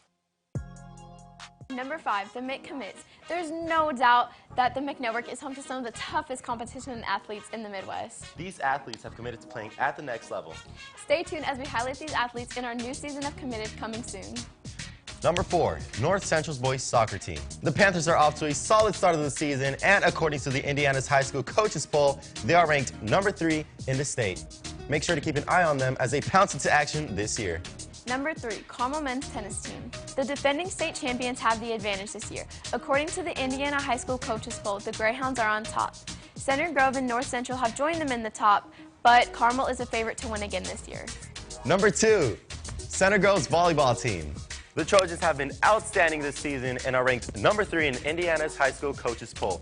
Looks like the Trojans are a team you do not want to miss. And at number 1 on our list, Wyatt Davis. The McNetwork would like to give a huge congratulations to Carmel High School's Wyatt Davis, swimming in the Junior Worlds competition, bringing home 6 medals, 3 of them gold. Congratulations, Wyatt. And that wraps it up here for us today. Be sure to follow us on all our social media platforms of the McNetwork IN. And who knows, maybe you'll be in the top 5 next time. Once again, I'm Amanda. And I'm Kevin, and we'll see you guys next time. Top 5, no debating. Top 5, top 5, top 5. Welcome back to the McNetwork Game of the Week on this Friday night. It's a wild, wild west out here on the east side of Warren Central High School as the Warriors lead the Shamrocks 14-7. Your McNetwork Game of the Week presented by Papa John's and the Indianapolis Marriott East. I'm Logan Hunt, alongside with DMJ. Tyler locked down on the sideline, and Daryl, 14-7. What do you think are the keys to this second half for the Trinity Shamrocks in order to come back in this one? Well, I'll tell you what, they're absolutely able to move the ball. They have moved the ball all night long, you know, other than a few turnovers. That last possession there, they were actually pretty close to scoring. If they would have had more time, perhaps they would have punched it in for 7. But again, what can you say about the Warren Central defense? Right. I mean, they've stood tall tonight as they have, you know, this season. You know, it's just 1 week old there, 2 weeks old rather. But they've just got to figure out how to get the ball into the end zone. Absolutely. They can move it, but get it into the end zone. When you look at Warren Central, like I said, a couple of turnovers, that big interception they had, put them on the right side of the 50, a short field. They converted. Then they got another takeaway, a fumble down there around the 20-yard line, and turn around, play action, 80-yard pass to Eli Price. One play. 2 turnovers that Warren Central's got their points. 1 play, and he's gone. Kickoff here to start the second half as Warren Central fields it right at the 8-yard line. 1-man miss, falling forward, tackled into the 30-yard line, as that was Maurice Trammell getting it up there. And Warren Central going to take over and start this second half of play right at the 30-yard line. And they came out of the locker room last week after half and put together a great 3-play drive touchdown. So now they were losing by 7. They were losing then. This time they're up 7, and we'll see what type of intensity they can bring out here to start. A little different halftime speech from Jason West, I'm sure, this week than it was last week. As the Warrior offense trotting back out onto the field. And you have to ask yourself, how much does Jason West open the playbook? New quarterback. I think you go big here right Just away. Go big. Moore goes under center. Handoff Wells. Wells fighting forward for every bit of yards and gets about 2 on the play, as those linebackers are closing in quick for the Shamrocks. They're expecting that. I mean, you know, Warren's tried to establish the run all night long. There's a couple of plays where they were able to pick up big yardage, but here Dingle and Eli have been absolutely monstrous there. Eli's all over the place. Second and long for Warren Central. So you got to mix it up. You got to do something a little different here. I like when Moore uses his legs. When he gets out of the pocket, I love that. When they move that pocket around as Moore out of the shotgun. Wells to his right, drops back over the middle. Diving for the grab is Price right at the 40-yard line. Going to be shy of the first down marker by about a yard. And we've seen that a few times tonight. He's actually pretty good at making those short. Yep. Those quick. Yeah, absolutely quick. Just over there, right there where it needed to be. Throws it where no one is, where only his man can get it. Warren Central, like I said, has done a nice job with those receivers, just finding open space within that 5 to 10 yard range, dropping down in there and giving Moore a target. 3rd and short.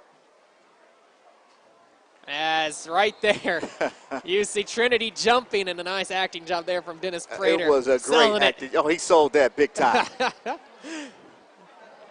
That's He should be up for an award for that one because he just went down like. And the Oscar goes to, like the walls of Jericho there, Yeah, as Prater went down.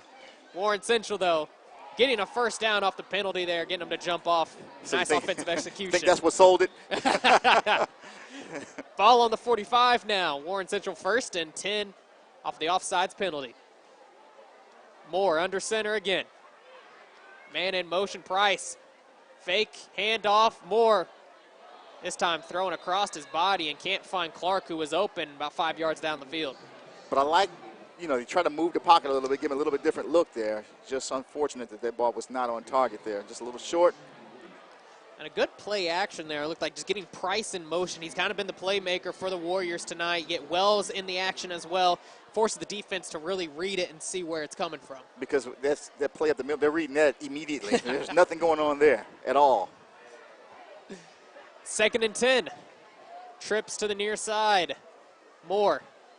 This time handoff. Wells right side. Hits a brick wall but bounces outside. Has some room. Again, cross the 40. Spinning in down to the 32-yard line. Randy Wells making something out of nothing. And we talked about him running hard. He ran hard on that play. Took the initial contact. Bounced it outside to the left. Boom, right there. Turns it around. Robertson can't Found a little hole right there, and he got loose there and spun after he got the initial contact and down to the 30. That's a great, great hard run. Randy Wells coming alive here. 1st and 10 for Warren Central at the Shamrock 32, opening drive of the second half. We saw Warren Central gain a lot of momentum heading into halftime, had that blocked field goal attempt right before half. Momentum and confidence. Moore, play action. Wells gives him a huge block. Moore looking, scrambling, throws it, and nearly intercepted. How fortunate are the Warriors on that play? Thought Roman White was going to get a gift right there, as Moore probably should have just tucked and run. I thought he was going to tuck and run. He didn't have much. Nearly past the line of scrimmage as well. Look at this block from Wells right here. That's a great block there. Catching Blake Ruffin, the safety, bringing the blitz and Moore. He gets close to the line of scrimmage. He might be that line of scrimmage right at the 32. Wow. Yeah, he was right there. Yeah, he was on it. But the whole body has to be across. And fortunate that ball was not picked off. And White almost got his hands on that one. 2nd and 10 as the Warriors breathe a sigh of relief. Play action again, Moore. Quick pass, finding Derek Allen for a gain of a couple. Bring up 3rd and manageable. Ball on the 28-yard line. First down marker at the 22.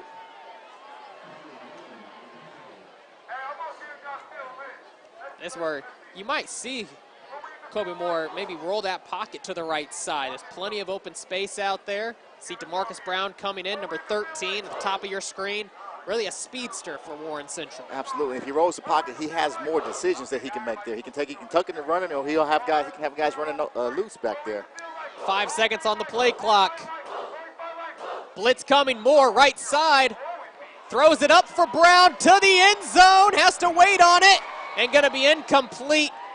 Made the grab but couldn't get that foot in bounds. Well, I'll tell you what, there was a little contact there too. I didn't think he had a shot to even get his hands on the ball, but he was able to. But like you said, he was out of bounds. And well, he was looking for him. Brown had the mismatch there with a linebacker on him, and a nice kind of wheel right trying to pick off the linebacker, and just an incompletion here.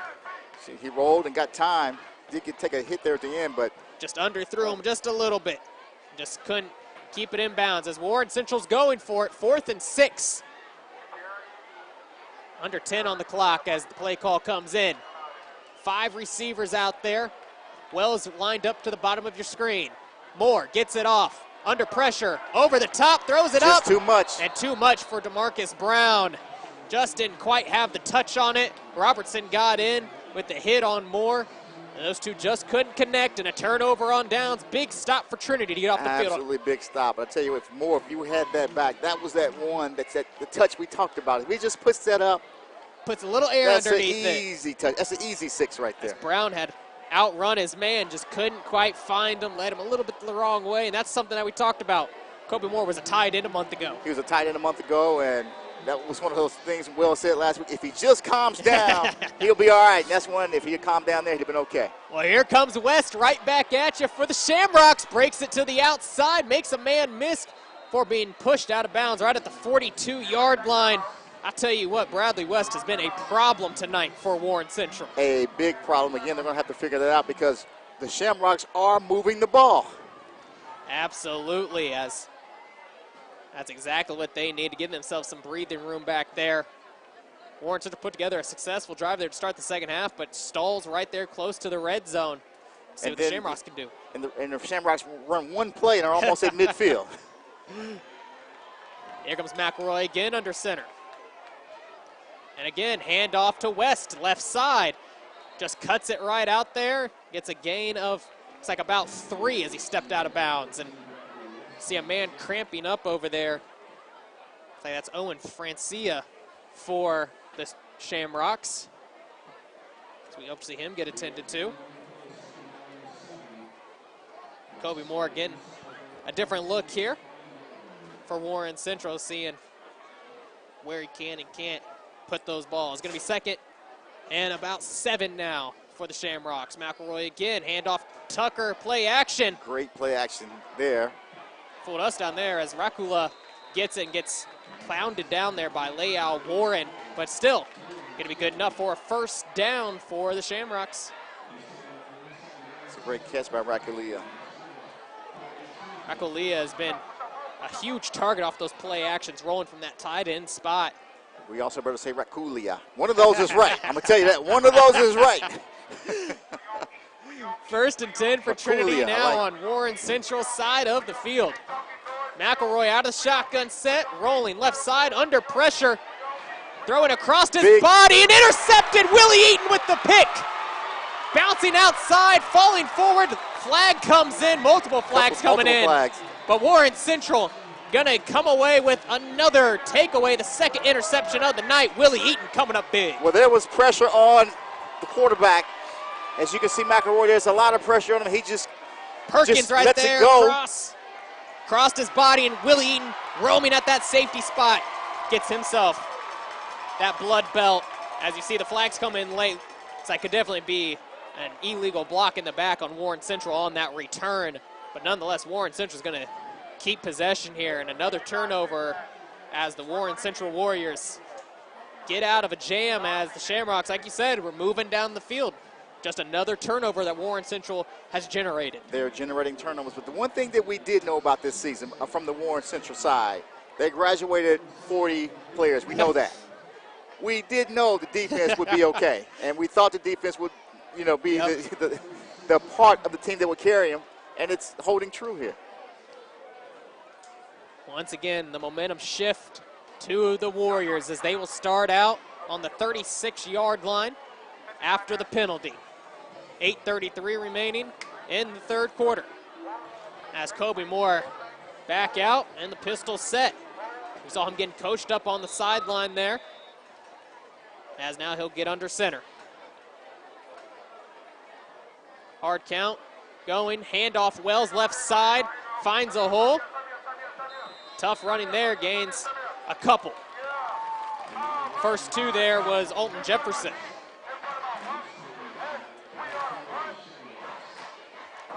That's a play that we saw work against Center Grove, and Trinity has been really tough stopping that run. Well, again, that's what they're keying on is the run tonight. They want to see Moore beat them. Again, 7-point lead for the Warriors. Shamrock showing blitz. Moore, delayed handoff to Wells. He's tripped up from behind. Dingle comes in, gets the shoelace tackle. And again, 3rd and 5 for Warren Central. And the one thing the Warren Central Warriors have cleaned up from last week is that exchange from center to quarterback, because there was some problems last week. We saw that. Absolutely, we saw a couple bad snaps over Moore's head, around Moore. And this time, like you said, so far the snaps have been right to him. That's something that they've worked out this week in practice. Again, Moore out of the shotgun, under 10 on the play clock here. Wells just to Moore is left in the backfield. Man in motion. Moore looking. Screenplay out wide for Wells. Nearly comes up with the grab with the one hand.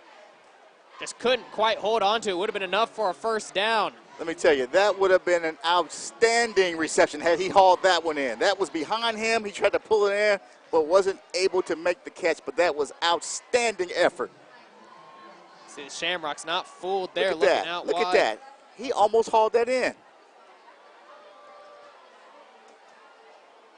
Well, Shamrocks holding strong defensively after the turnover as Randy Wells coming back out onto the field to punt this one away. You'll have Roman White standing on his own 25-yard line. A late man getting on now for Warren Central. And a timeout here from Coach West as the play clock was running down, and he is not particularly excited with some of his players out there. Well, you know, you might, in this type of game, you're going to need your timeouts later on perhaps, and you don't want to burn one here with 7:14 left in the third quarter. Now, we've said a lot about Warren Central's defense tonight. The Shamrocks should look pretty good on defense, too. Only giving up 14 points, and then both of those came off of turnovers Off as well. of turnovers. Well, the MIG Network would like to take this time to welcome back Papa John's as the title partner for the MIG Network Game of the Week. With over 30 locations in the central Indiana area, great pizza is always nearby. So after this game, enjoy a hot, delicious Papa John's pizza. Better ingredients, better pizza is Papa John's. And when you support Papa John's, you are supporting high school athletics. As we come back out of the timeout, tell you what, this place is rocking here on the east side. Far east side is where it's going down tonight. Remember last year this game on ESPN, David Bell with the last-second touchdown to put Warren Central up for good. After they were down 21-0, then had to fight back, being down 20 again. The score was 41-21, and the comeback started for Warren Central. As Wells boots this one long. White backpedaling, grabs it at the 18, rolling left side, gets to the edge, but not quite, as the stop made by Leal Warren. You know, and he's made a couple of those tackles tonight. That was a great open field tackle there. Special teams doing the job for the Warriors. Again, the Marriott East Center is a strong supporter of mixed sports and the MIG Network Game of the Week. The Marriott East is a premier hotel located just minutes from downtown. Next time you're looking for a hotel room or a place for your meeting or conference, check in at the Marriott East, Indianapolis. As McElroy going to go under center. 7 minutes remaining in the third quarter. Man in motion. That's Johnson. Handoff. Tucker, left side, and just gets tripped up there at the line of scrimmage. Again, you see coming in there, big number 3 for Warren Central, Jalen Frazier. But I tell you, that is wide open for the Rocks because there was a lot of room there. Just a great tackle. Mentioned the size on that offensive line for the Shamrocks. Averages about 240, but those guys are nimble and can get to that second level and have done a nice job of it so far. 2nd and 5. McElroy under center. Again, handoff Tucker right side, has a hole. Bouncing outside, sheds one tackler and gets right to the 30-yard line, but a flag coming in from the far side could be a hold. Looks like it's going to be a hold. That's going to come back a little bit. So you can see the Warren Central fan section is rocking tonight. And it is indeed a hold on the Shamrocks. And once again, those are the penalties that just kill your drives, the holds, the face masks, the block in the back. Those things just kill your momentum as the Shamrocks right here on the edge were just setting it and getting outside easily. The run game was working with Tucker and West. You got enough to worry about with the Warriors coming at you trying to hit you. You don't want to help them out and give them penalties and move yourself back. So it would have been a 3rd and 1 now. We pushed all the way back, looking at now a 2nd and 14. Ball on the 18-yard line for Trinity. Once again, the number 1 team coming out of Kentucky in Class 6A. I think it's safe to say they've had more success on the ground tonight than through the air, but they're going to have to put it in the air here. Again, Book in motion, play action, under duress, screenplay again to Book. Wide open on that left side. Leal Warren just makes the tackle. And it could have been a touchdown-saving tackle as that's a first down for the Shamrocks. And that was the play that they scored on earlier in the game. That was the play they scored on. Right play here. Action. Nice screen as Book comes up with it. You see Right here, number 5 for Warren Central, sheds the block. Right here, just grabbing, holding on. That's bare. I mean, that's one of those ones where just got a little piece of him and knocked him down. Need maybe a size smaller on the shoe. That's it. And it would have been gone for 6. Again, 1st and 10 for the Shamrocks at the 40. Handoff West left side, spinning off a defender, gets to the second level, plows his way forward for 7. You know, we talked about when we watched them warm up, they looked a lot like Carmel. I see a little Center Grove in them too. Well, I mentioned with Warren Central last week against Center Grove, they gave up over 200 rushing yards. And so far, West and Tucker have done a nice job here in the second half establishing a run for Trinity. West is having his way with the Warriors. Here comes another handoff to West. Again, just spinning forward, drops down just shy of the 50-yard line. And now it looks like they're putting him right on the 50 here. So that's going to be a first down for Trinity. West is getting positive yards every time he touches the football. Seems like he always falls forward as well. The yards after contact as he gets hit and falls forward always for 2 or 3 extra yards. Starting to see some hands on the hips there of the Warren Central defense. It's 1st and 10 from the 50 now for Trinity. Last drive ended in an interception. And here comes play action. McElroy under pressure. Finds his man in the flat, gain of 1. That was defended very, very well by the Warriors. Rakulia again with the reception. 2nd and 9. 4:30 remaining in the third quarter. 7-point lead for the Warriors. But again, this is right around this area. Once Trinity passes the 50-yard line, that's where Warren Central's defense always seems to stiffen up a little bit. They stiffen up and they kind of make plays. That might be the bread and butter for the season. Armand Tucker back into the ball game. To McElroy's left in the backfield.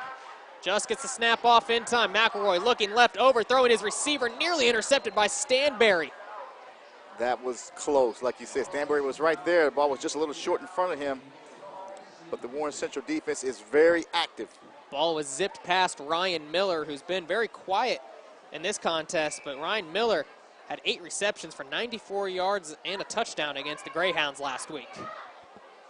Has yet to make his mark on this one. 3rd and long. McElroy standing 5 yards deep.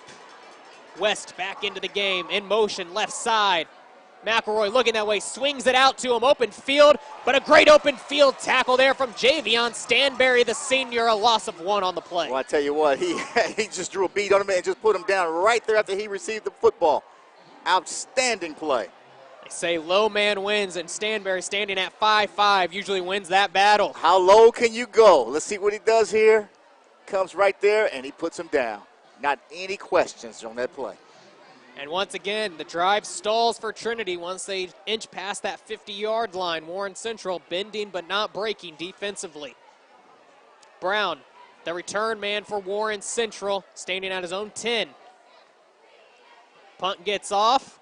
High punt here as Brown receives it. No fair catch. Takes it right side. Has some open field. Still prancing around and finally stepping out just past the 25-yard line. It's just one word to describe it. That's gutsy there. I mean, at the 10, the 9, you're thinking fair catch. Not only does he catch it, he takes off and goes up the sideline with it. It looked like the gunners there for the Shamrocks thought he called for a fair catch. They kind of stopped they in just front stopped of him. Yeah. And he turned around and took off. They're thinking the same thing we are. We can't believe he's going to run with it. He did. You take a look, holding on. Just stopped and wait, and there he goes. There's a decent block there. There, you saw Wagner and Riney both right there just kind of waiting on him, and he took off with it and gets Warren Central with a little bit of breathing room to their back with 3:05 left to go in the third quarter, up a score. Number 1 versus number 1. Trinity coming from the Bluegrass State as Moore goes under center. Wells in the backfield, and this will be a handoff to Wells, right side, rumbles his way forward for a gain of 2. I'll tell you what, he's looking to break one tonight. He's like what we talked about. He is running. He's hitting those holes very, very hard. It's just a matter of time before one of those breaks. And once again, the pace of play is slow on both sides of the ball. We see Kobe Moore and we saw Nathan McElroy both looking to the sideline. You see a huddle from Trinity for Warren Central. Everyone just gets the call from the sideline, but it's not a quick pace at all. It's not at all. Both of these teams definitely respect each other for sure. They said no more 42-41. We're not doing that.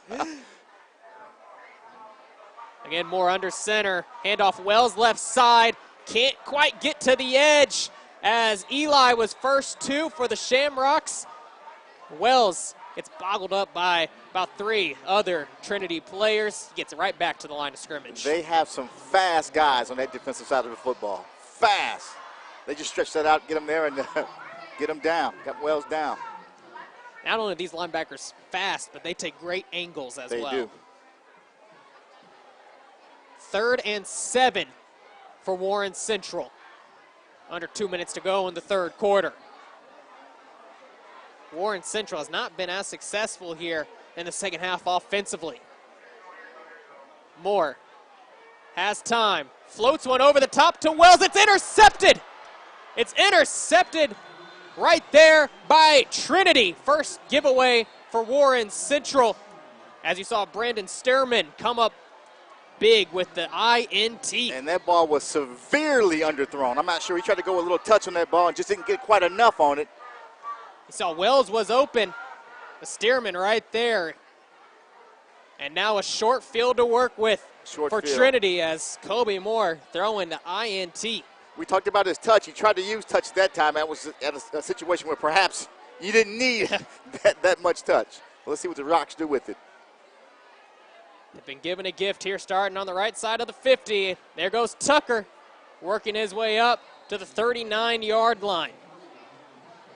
As these holes seem to be getting bigger and bigger as the night goes on. You keep giving them opportunities. At some point, they're going to cash in on them.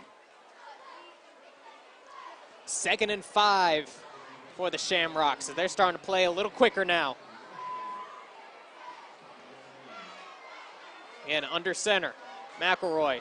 Stretch play out to Tucker, gets to the edge and steps out of bounds just past the 30-yard line. Great blocking outside there by Ryan Miller. I tell you what, they're just, again, that's what they do. Their running game tonight has been spectacular. Whether it's inside, outside, the running backs are getting where they need to go. First down for Trinity. Ball on the 30-yard line. We talked about McElroy last weekend doing it through the air with 187 through the air last week at Carmel. 187 and 3 scores. West back in, and he'll get it right up the gut, pushing his way forward and finally brought down at the 25-yard line. Like the whole front line there, Warren Central had to gang up on him as West just keeps those feet turning. Well, we talked about it. Warren Central's got to find an answer for that because they're just going to keep doing that for the rest of the night because, again, that has been very, very successful. Coming up on 30 seconds to go now in the third quarter. Again, McElroy under center. And gets Warren Central to jump.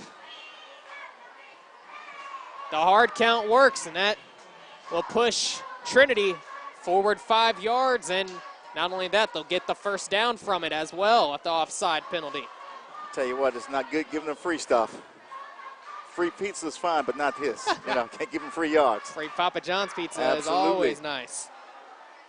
So move this ball forward to the 21-yard line.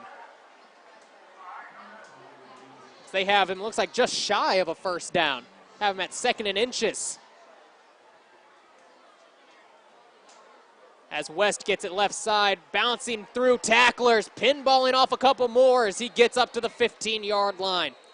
First down now for the Shamrocks. And we've talked about him, hitting those holes, but what about the blocking up front from the Shamrocks? It has been monstrous so far. As like we said, those holes have just gotten bigger and bigger. As we do see a flag out there on the field. Is it going to be late? Something against the Warriors? No indication yet. And going to be an illegal block in the back. We're going to move it back a little bit. On Trinity. So that will rescind the first down and push them back to the 28-yard line. Which will bring, never a great time for penalties. To bring up 2nd and 8. 2nd and 8 from the 28 for the Shamrocks. 13 seconds remaining in the third quarter. And again, handoff as McElroy keeps it himself on the zone read and going to be pushed out right at the sticks.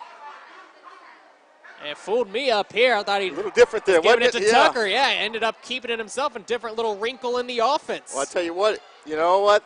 They start to key on Tucker and West. That's wide open. I mean, great call there. Great call. Great run. Sandifer pushing him out there. Just come in for Leal Warren for Warren Central. 1st and 10 from the 20. McElroy under center. Long stretch play out to Tucker. Has some room. Chopped down right at the 16-yard line. Gain of 4 on the play. And just like that, we will move right in to the fourth quarter. A scoreless third quarter. Warren Central still leads 14-7. However, the Shamrocks challenging in the red zone. We're going to send it down to Tyler Locke on the sideline. Tyler. Guys, the third quarter was owned by the Warren Central defense. They were flying around, they were having fun, and we even got to see an additional appearance from the turnover belt. But can they finish the job? That is the message being relayed to them. They put it together for 3 quarters, but they have another 12 minutes to finish the job and seal this win. Will we find out if they can do that? We're moments away from getting that answer. We will take a quick commercial break, and we'll be right back on the MIC Network Game of the Week. What if a car company didn't just build better cars, but help build something more, like community, family, futures? We're Honda, and we're building something more right here in Indiana. Welcome back to Warren Central High School, the side of your MIC Network Game of the Week between the #1 team in the state, the Warren Central Warriors, and the #1 ranked team out of Kentucky, the Trinity Shamrocks. I'm Logan Outlaws, joined by Daryl Morton Jr. 14-7 is your score. The Warriors on top here on their home game on a Wild Wild West themed night on the Labor Day weekend. But the Shamrocks in the red zone looking to score and have so far pushed their way up on this series. They're committed to the run for the rest of the night. I'm not sure if we saw a pass from it at all in the third quarter. 2nd and 7 to start this fourth quarter. 4 men down on the line for the Warriors. McElroy out of the pistol. Handoff West, brought down right at the line of scrimmage. Right there, Andrew Nelson catching the legs, and I think for the first time, West not going to get any gain. Well, but he fell forward again. Well, here comes a big third down for Warren Central's defense. We saw the Shamrocks get stopped at the end of the first half. They decided to go for a field goal. The ball was on the 2-yard line. Warren Central got a blocked field goal tip. One that's going to be in the back of their mind here on this third down play. I think this might be 4-down territory. Shotgun set for McElroy. West out of the backfield. McElroy over the middle, has his man. And the ball comes out late, but they're going to say he was down. Once again, Kalen Rakulia making the play when needed. The big 6'3", 220 senior over the middle gets to the 5-yard line. 1st and goal for the Shamrocks. Rakulia, also another way we pronounce it because the double C. So one of those is going to be right. Either way, he seems to be the right target right now for the Shamrocks over the middle. 5 yards to the end zone. Handoff West, right side, powering his way forward, gets stopped right at the 1. And it seems like a matter of time here. If you're the Shamrocks, last thing you want is a penalty. You don't want a penalty here, but Warren Central, when you keep giving them the opportunity, the ball in decent field position, they're just pounding. And, you got to ask yourself, is it wearing down the Warren Central defenders? Jalen Frazier making the tackle there, and again, West to the right side. This time boggled up by a plethora of Warriors, and Jalen Frazier first 2 for the Warriors. A loss of 2 on the play brings up 3rd down. Big 3rd down here. And now I definitely agree with you. This feels like 4-down territory. It's got to be 4-down territory. It's been the best offensive drive we've seen from the Shamrocks all night. Early here in the fourth quarter. Armand Tucker back in the game. Tucker. Spreading them out. Look for Tucker. McElroy keeps it himself, right side, has one man to beat, and it's chopped down. Warren Central coming up with the stop. Layout Warren from the safety spot. I tell you what you can't say enough about this Warren Central defense when they get down, you know, their backs against the wall. I thought he was in the end zone for sure there. But Warren came through and made a play and actually stopped them. Lost maybe a couple yards there. Ball on the 3-yard line, 4th and goal, 3 yards to the end zone. Shamrocks staying out there, testing their luck. Here McElroy. comes AT. Under center. Handoff Tucker, left side, has some room, powering in. He's touchdown. Louisville Trinity getting it when it matters. Big time score there. You called it from the start. Well, I'll tell you what. They are committed to the run. And if you give them 3 or 4 shots from the 2-yard line, they're going to get the ball in the end zone. Tucker with both of the touchdown scores now for the Shamrocks. One on the ground and one through the air. But now an all-important extra point. Back out there is Sebastian Matta. Holds good, kick is up, and that one is good as well. So we are tied now at 14 apiece. That's right, 14 apiece, 9:16 remaining in the fourth quarter. This one's shaping up to be a fun one, DMJ. Fun one, a nice grounded out, you know, game by both teams, but it's a tale of two teams. You know, Warren Central didn't do much with the football outside of that one drive in the third quarter. You know, and here in the fourth quarter, they've got to do something because if they come down here and it's a quick 3 and out, the Rocks have got momentum right now with this running game. They will take time off the clock and put themselves in a position to score, so that could be problematic if you're the Warriors. Well, we'd like to take this time to thank our partners, Papa John's and the Marriott East, for making coverage of mixed sports possible.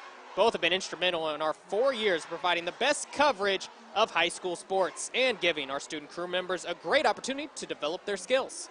We hope you will make it a point to support them because they continue to support our students. 14 apiece. Ball teed up on the 40. Eli Price back to return for Warren Central. Does Price break one on this one? It's the last man you'd want to kick it to, and he's going to get a shot right at the 5. Price up the gut. Found a seam, rumbles forward to the 29-yard line. Good starting field position here for the Warriors. I tell you what, he's very confident when he gets that ball. He thinks he can break them all, so he tries to find that seam and get loose. Got just past the 30. Here come the Warriors, as you mentioned.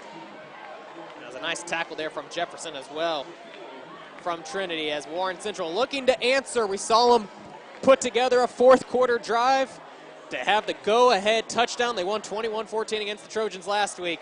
The score shaped up for that right now. It's pretty much a mirror of that ball game. Moore out of the shotgun. Wells just to his right in the backfield. 3 men on the line for Trinity. Handoff Wells. And he tumbles forward for a gain of 3 on the play. And that seems to be what we've seen from the Warriors in the second half. The first play is always a handoff where they'll get 2 or 3 yards, whereas the Shamrocks are getting 9, 7, 8, or 9 when they hand it off. Shamrocks come with the blitz. Moore out quickly to Allen. Turns up field. Be spotted out right at the 38-yard line, a yard shy of the first down marker. It's a nice, safe pass. Ruffin right there on the tackle. 3rd and 1 for Warren Central. Linebackers working inside now for the Shamrocks, showing blitz. Here they come. Handoff Wells, bounces outside, has a hole, and just brought down from McKinley as Wells pounds his way forward into Warren Central territory and gains a first down. You talk about running downhill right there. He just saw something there and just went right through there. One tackle there, number 27. You said he's going to break one, and that was really close there as Aiden McKinley, the junior safety, comes up with touchdown-saving tackle. Number 27, Aiden McKinley. Moore again, high snap, handoff Wells. First contact right at the line of scrimmage, but Wells going to gain 1 or 2 there on the play. That's Tyler Robertson, who has a couple scholarship offers from Ball State, Eastern Illinois, Eastern Kentucky, Western Michigan, just to name a few. Looking good here for Louisville Trinity. Under 8 minutes to go in this ball game. As Warren Central playing with a little bit of tempo as well. The play calls coming in a little quicker than they were in the third quarter. Again, Moore looking quickly, under duress, bobbing around in the backfield, getting a push from his offensive line, and he'll gain about a yard on the play. It's going to be a big third down here.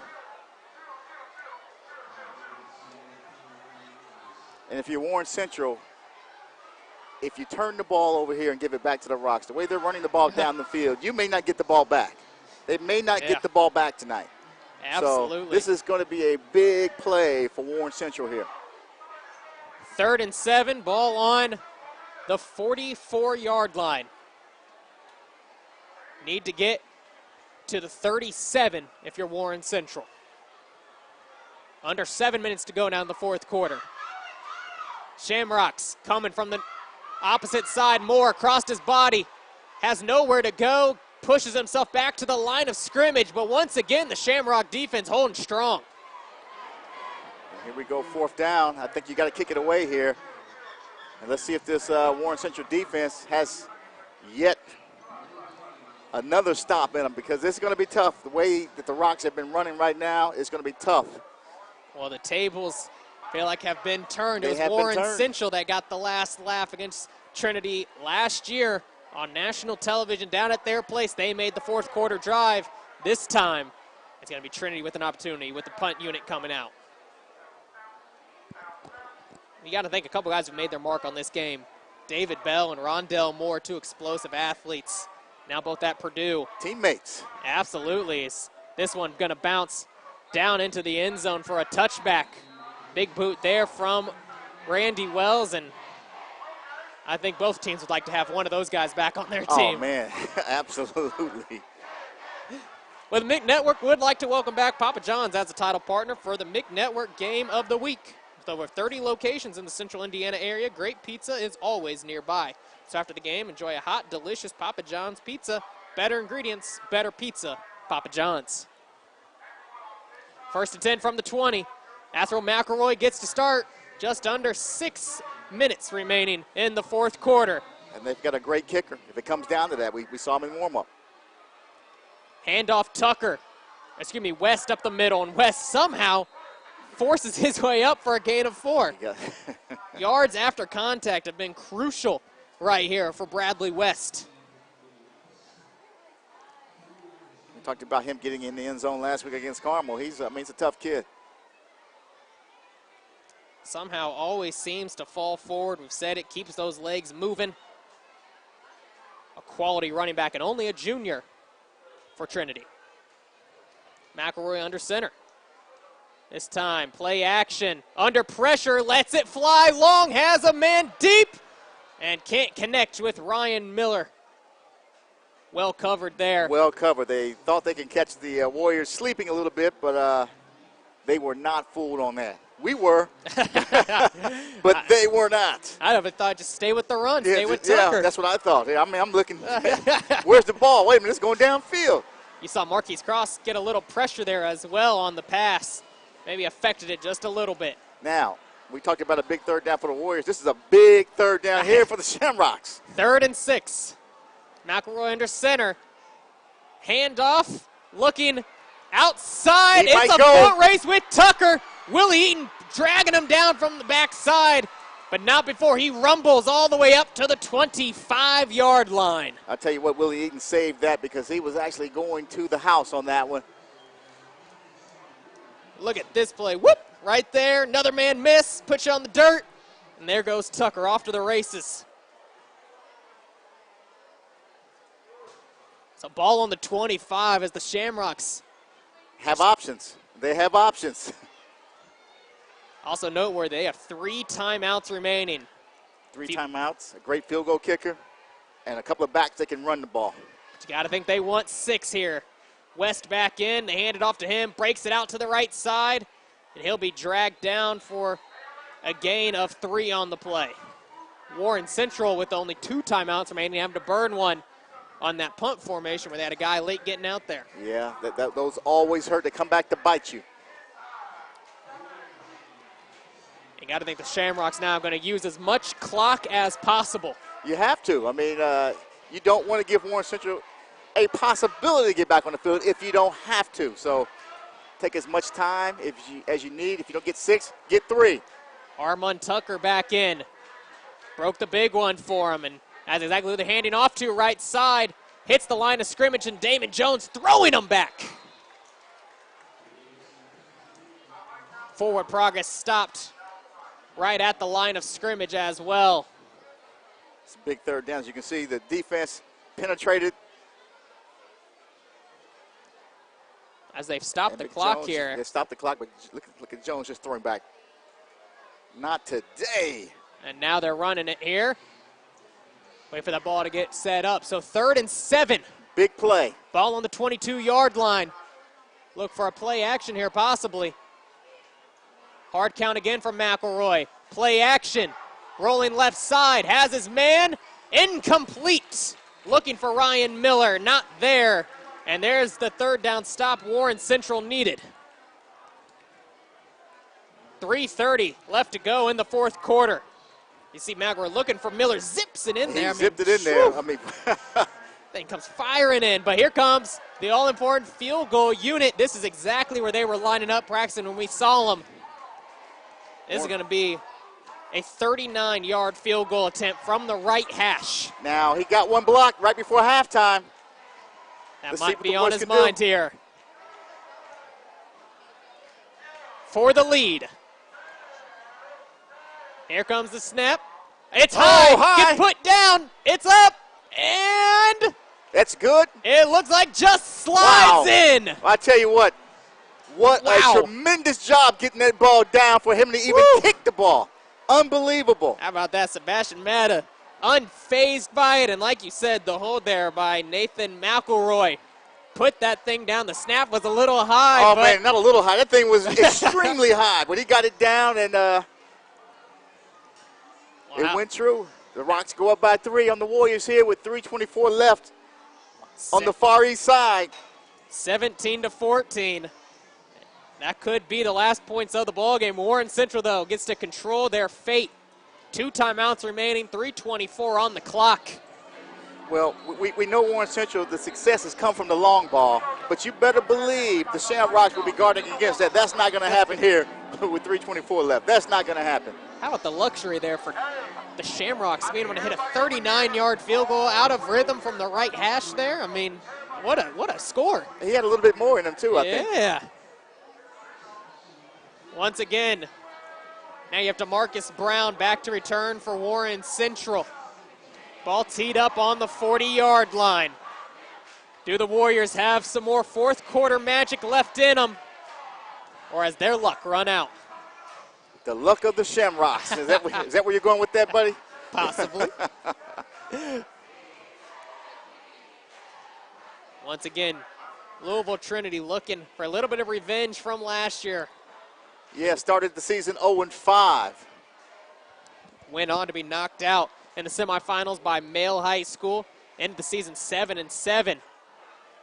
And really turned it around from that 0-5 start. And this one just going to be a squib kick.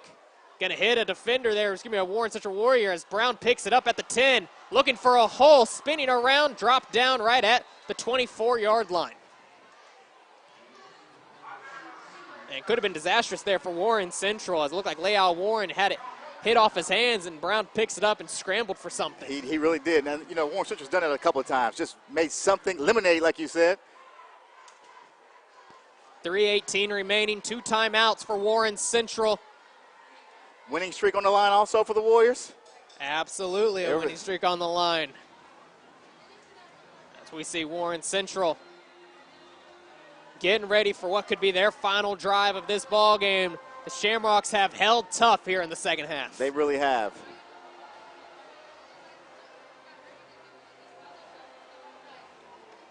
Kobe Moore coming out here, looking to command the offense to what could be a game-winning drive. Moore in the shotgun.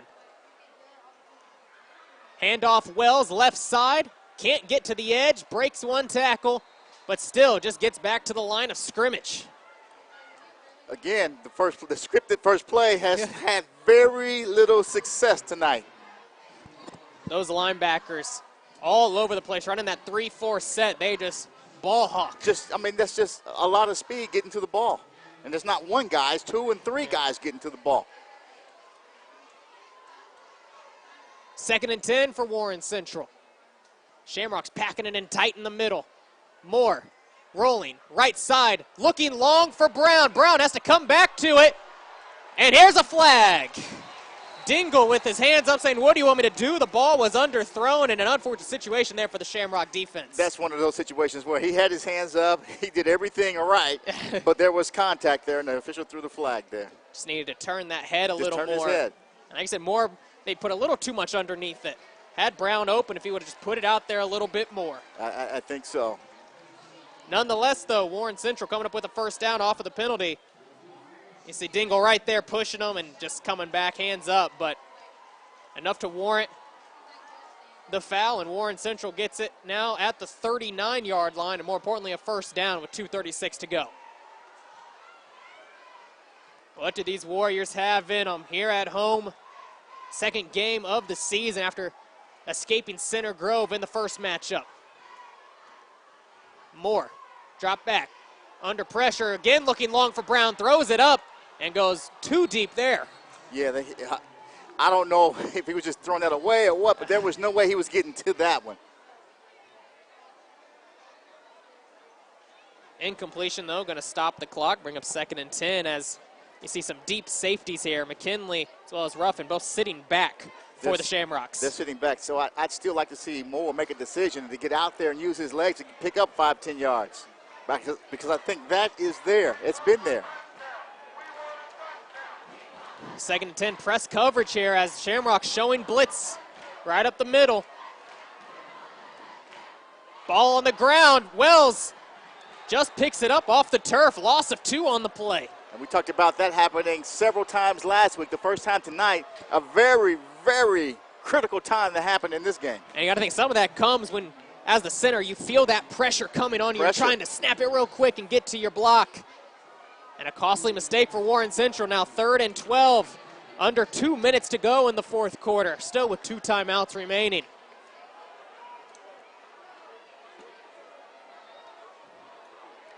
And now Moore going to go under center. Shamrock sitting back, play action. Moore from the weak side, doesn't see it coming.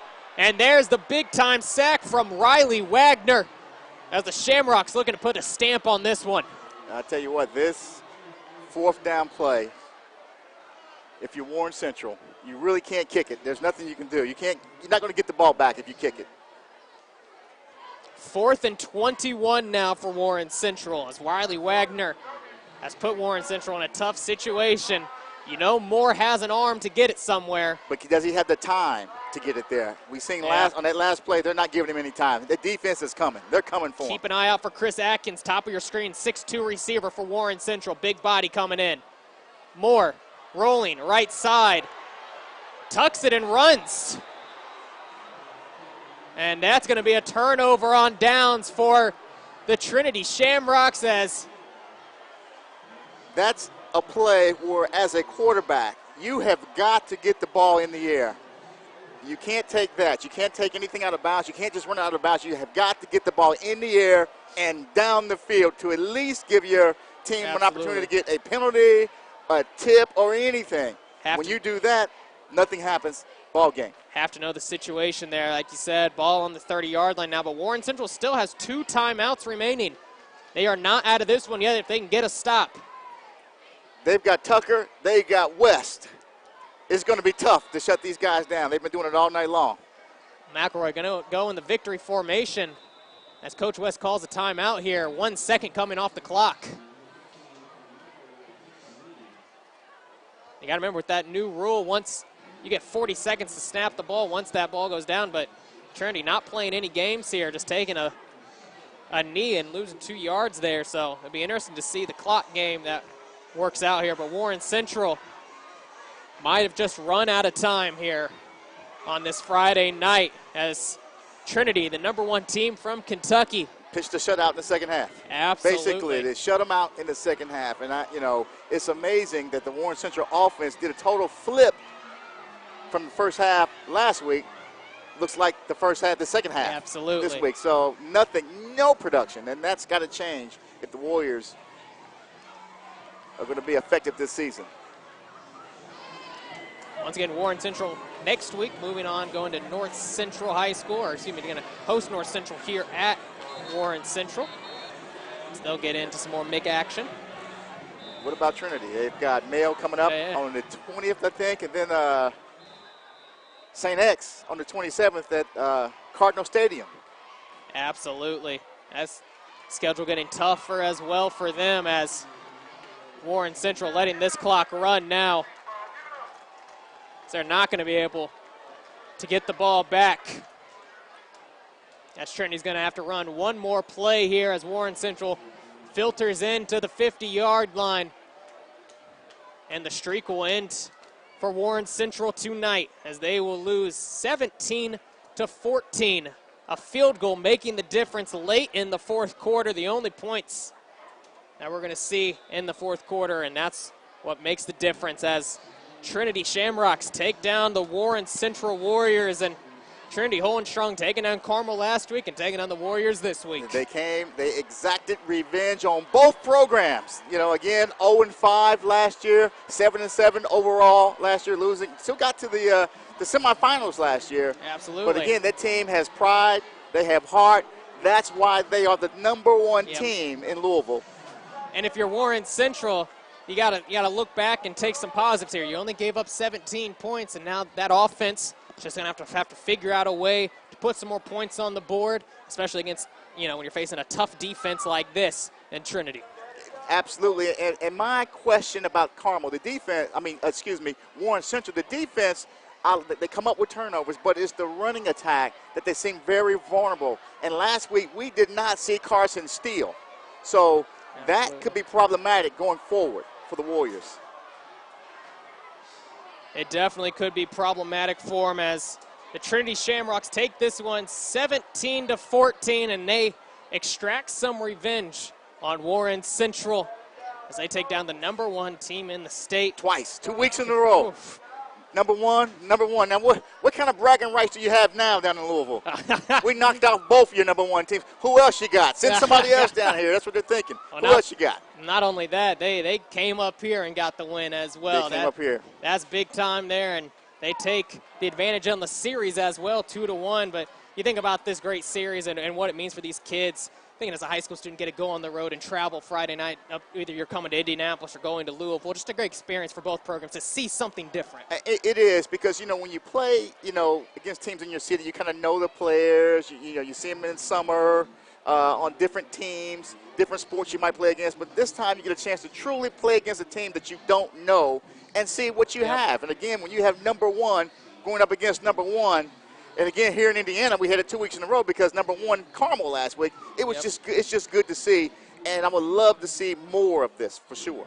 Absolutely, it's something we'd love to see a little bit more of. And you talk about kind of that last play there for Warren Central. I know that's going to be dissected a lot. That last series, Warren Central just going backwards. You saw a sack. You see more, maybe not throwing the ball, but all that comes with having a younger, inexperienced quarterback at that position. When you have a quarterback that's inexperienced, your first play, again, we talked about the scripted first play, Trinity was not letting anything happen on first down. As you see, 2 or 3 yards to RJ every time. That's all they were getting. Then they were putting themselves in a hole after that. But again, Moore has got to get the ball in the air. 4th down and a mile, you have got to get the ball in the air. You have got to get it down the field. So something perhaps could happen, a penalty, a reception, something. But when you run out of bounds, you really put yourself in a position where nothing can happen, and it didn't. Absolutely, as Warren Central drops this one 17-14 against Louisville Trinity. And you mentioned it, Trinity taking down the Greyhounds and the Warriors out of the MIC, doing a fantastic job so far for them. And you got to think a lot of that comes from the coaching as well. We talked about at the beginning of the broadcast, two of the best coaches in the business. Absolutely. You got Wes and you got Beatty over there. We talked about his record, I think it was 194, 195 now, Absolutely. and 35, 16 years at that school. I mean, just a tremendous coach, tremendous program. Absolutely. I mean, 13 state championships and national championships to his name as well. This Trinity team is absolutely no joke as well. The #1 team in Kentucky. And they got the best of the Warren Central Warriors. And something to build on for Warren Central. You got to think they just couldn't quite establish that run game tonight. And they didn't, you know, and we talked about what happened last week. Who are the Warriors? We know what they're doing on defense, but when you leave your defense on the field that long to come up with turnovers, at some point it's going to come back and bite you. And that's what we saw tonight. Absolutely. And we look at next week where the MIC Network Game of the Week will be. It's going to be Ben Davis and Pike as well. Those two teams going to be going at it. You got to think they're going to be a fun matchup there after what we saw tonight. Well, I'll tell you what, that's going to be a big game for the West Side. Hopefully the Pike, the new coach, can come in there and really. If you take a look at some of the main highlights from here, and I think a lot of it's going to be of that man right there. Charlie Eli was all over the place for Trinity. Well, Charlie Eli was the difference because when he got, you know, he didn't do too many things different. He got the ball, he looked for his spots in the middle, he found them, and he made positive yards all night long. Absolutely, and saw a lot more of that. Kobe Moore running, saw him get a touchdown early using his legs, saw him with a big bomb off of a turnover, an 81-yard score to Price. A lot of things for Warren Central defensively they did well. Like I said, only gave up 17 points and just couldn't quite come out with the win. That's something to build on, and I like to see Moore make a decision earlier and get out of there and use his legs because I think he can get down the field. He's an athlete. He can get down the field, but I think he's thinking too much, you know. Absolutely. I mean, that's something that I think we're going to see him progress with as well. We're going to see Warren Central progress as well, as they've shown they're a major contender in the MIC after beating Center Grove last week. They are. You know, we talked about, you know, who are the contenders. We thought Carmel would be, and they really got beat pretty good last week by Trinity. So we were saying, well, maybe Carmel is not the team. And then we talked about Center Grove not having, you know, Carson Steele. Yep. What do they have? We don't know about Ben Davis, but I tell you what, we can't write Warren Central off. I mean, they get a few things together, they can go on another run here. Like you said, we aren't quite sure yet about some of the other teams. We're going to find out come week 3. Ben Davis and Pike, another big-time matchup that we're really looking forward to, a battle of the West Side as well. It is, you know, Coach Etch's first opportunity to take his ball club into a hostile environment at Ben Davis, so we'll see what those Pike Red Devils can do next week. That's going to do it for us here on the MIC Network. Once again, Louisville Trinity taking down Warren Central 17-14 in what was dramatic fashion, of course. That's going to do it for us, though, here on the MIC Network Game of the Week. I want to thank all of our watchers who watched at the Louisville Courier down south, as well as Indianapolis Star and the 13 Now app or the MIC Network website. I'm Logan Hunt, launched door by Darryl Morton Jr. We had Tyler locked down on the sideline. Wish everyone a good night. The MIC Network Game of the Week is presented by Papa John's, the Indianapolis Marriott East Center, Brand Visions, and Front Runner Media.